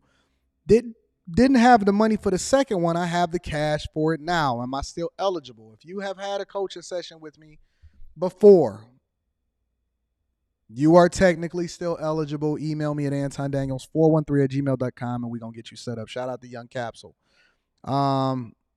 He said, also, I tried the Amway thing. I'm learning a lot. I still have my job, though. Didn't I tell you about this, Young Capsule? Didn't I tell you about this? Don't worry about it. We're going to get to it in the coaching session. Y'all are absolutely hilarious. Let me make sure I get all of them. I see my dog, Jake Fever. I'm going to get to that one. Manny Man says, good morning, bro. I'm in here getting to the money. One spot offered me $200,000. Shout out to the bag chasers. $200,000. Thanks for the motivation. If you and your family ever come to Be More, I will take y'all out and my fam to dinner. I sent you a message on IG. Appreciate you. One love, bro. Let me make sure I check that IG. Hey, shout out to all of the bag chasers. If y'all not a part of the Patreon, link is in the description as well as pinned to the top of the chat. Let's get to this money, man. Rickster says, this believe all women without proof mentality is crazy to me. I agree. Get out your feelings says, women like her think they're helping women, but what they're doing is going to eventually make men no longer value women for anything but pleasure. Too late. Aaron says, if this is the logic, then I feel emotionally manipulated into taking out student loans. Thus, they should be forgiven immediately. Just saying. Shout out to Aaron. I appreciate that. Jeremy H says, new bag chaser looking to level up tax-wise. Shout out to all of my bag chasers. I appreciate you, Jeremy, for tapping in. All of my people that's continuing to do the work. I see them. Let me bust these down. El Masibo says, oh my God, here we go. I don't comment to that type of stuff. That's what I let my lawyer deal with. All right. So shout out to you for the super chat. I don't look at that type of stuff. I let my people handle it. It's going to be dealt with accordingly. Shen C says, I knew she was an op as soon as I seen her dressed like Miss Trenchbull from Matilda with the 1930s Puritan hairdo. Y'all wild. I don't give credence to trolls. I just let them continue to do what they do, and then I'm going to let my people handle it accordingly. Because it's too many lies, too much false information, so we're going to have to deal with that.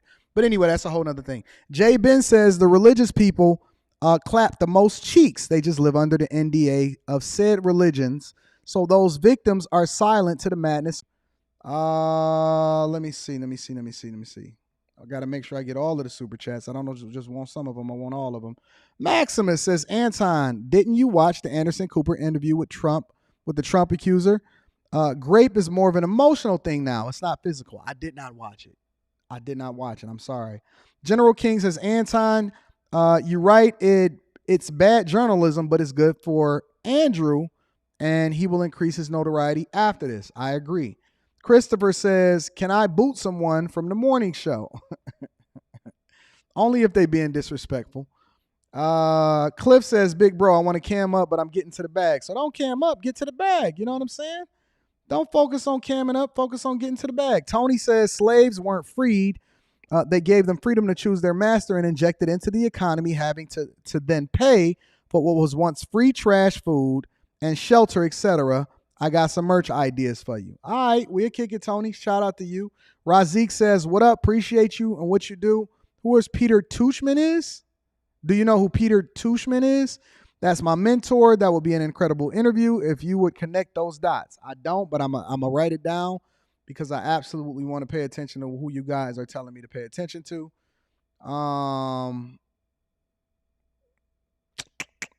Let's see. Timeout says, sorry, not sorry. He's going to get married in 90 days. Tony Williams says, Anton, the government can get my PPP loan. That AD STEMI check needs to be in the way. See you Friday, bro. I'll have my application filled out. Shout out to you.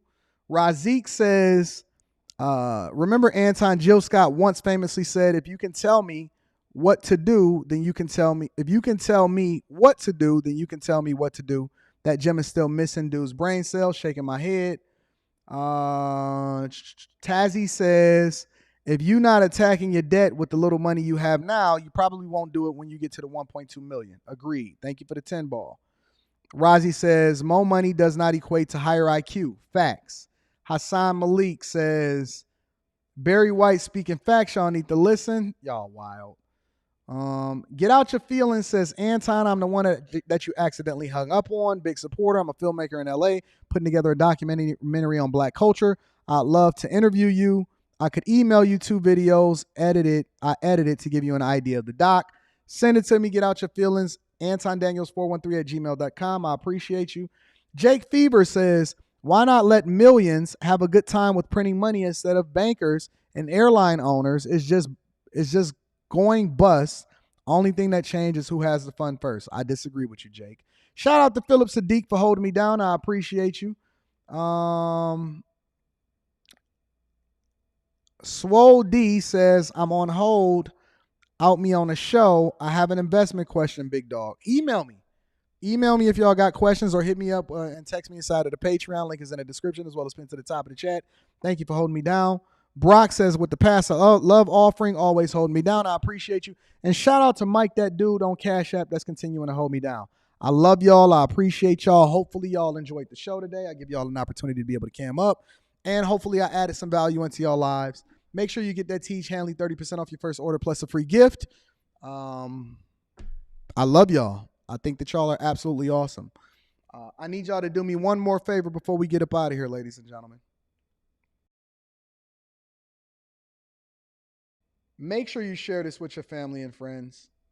We don't want to be successful by ourselves. I love you. I appreciate you. Thank you for continuing to rock with me. I'm going to holler at y'all later. Peace.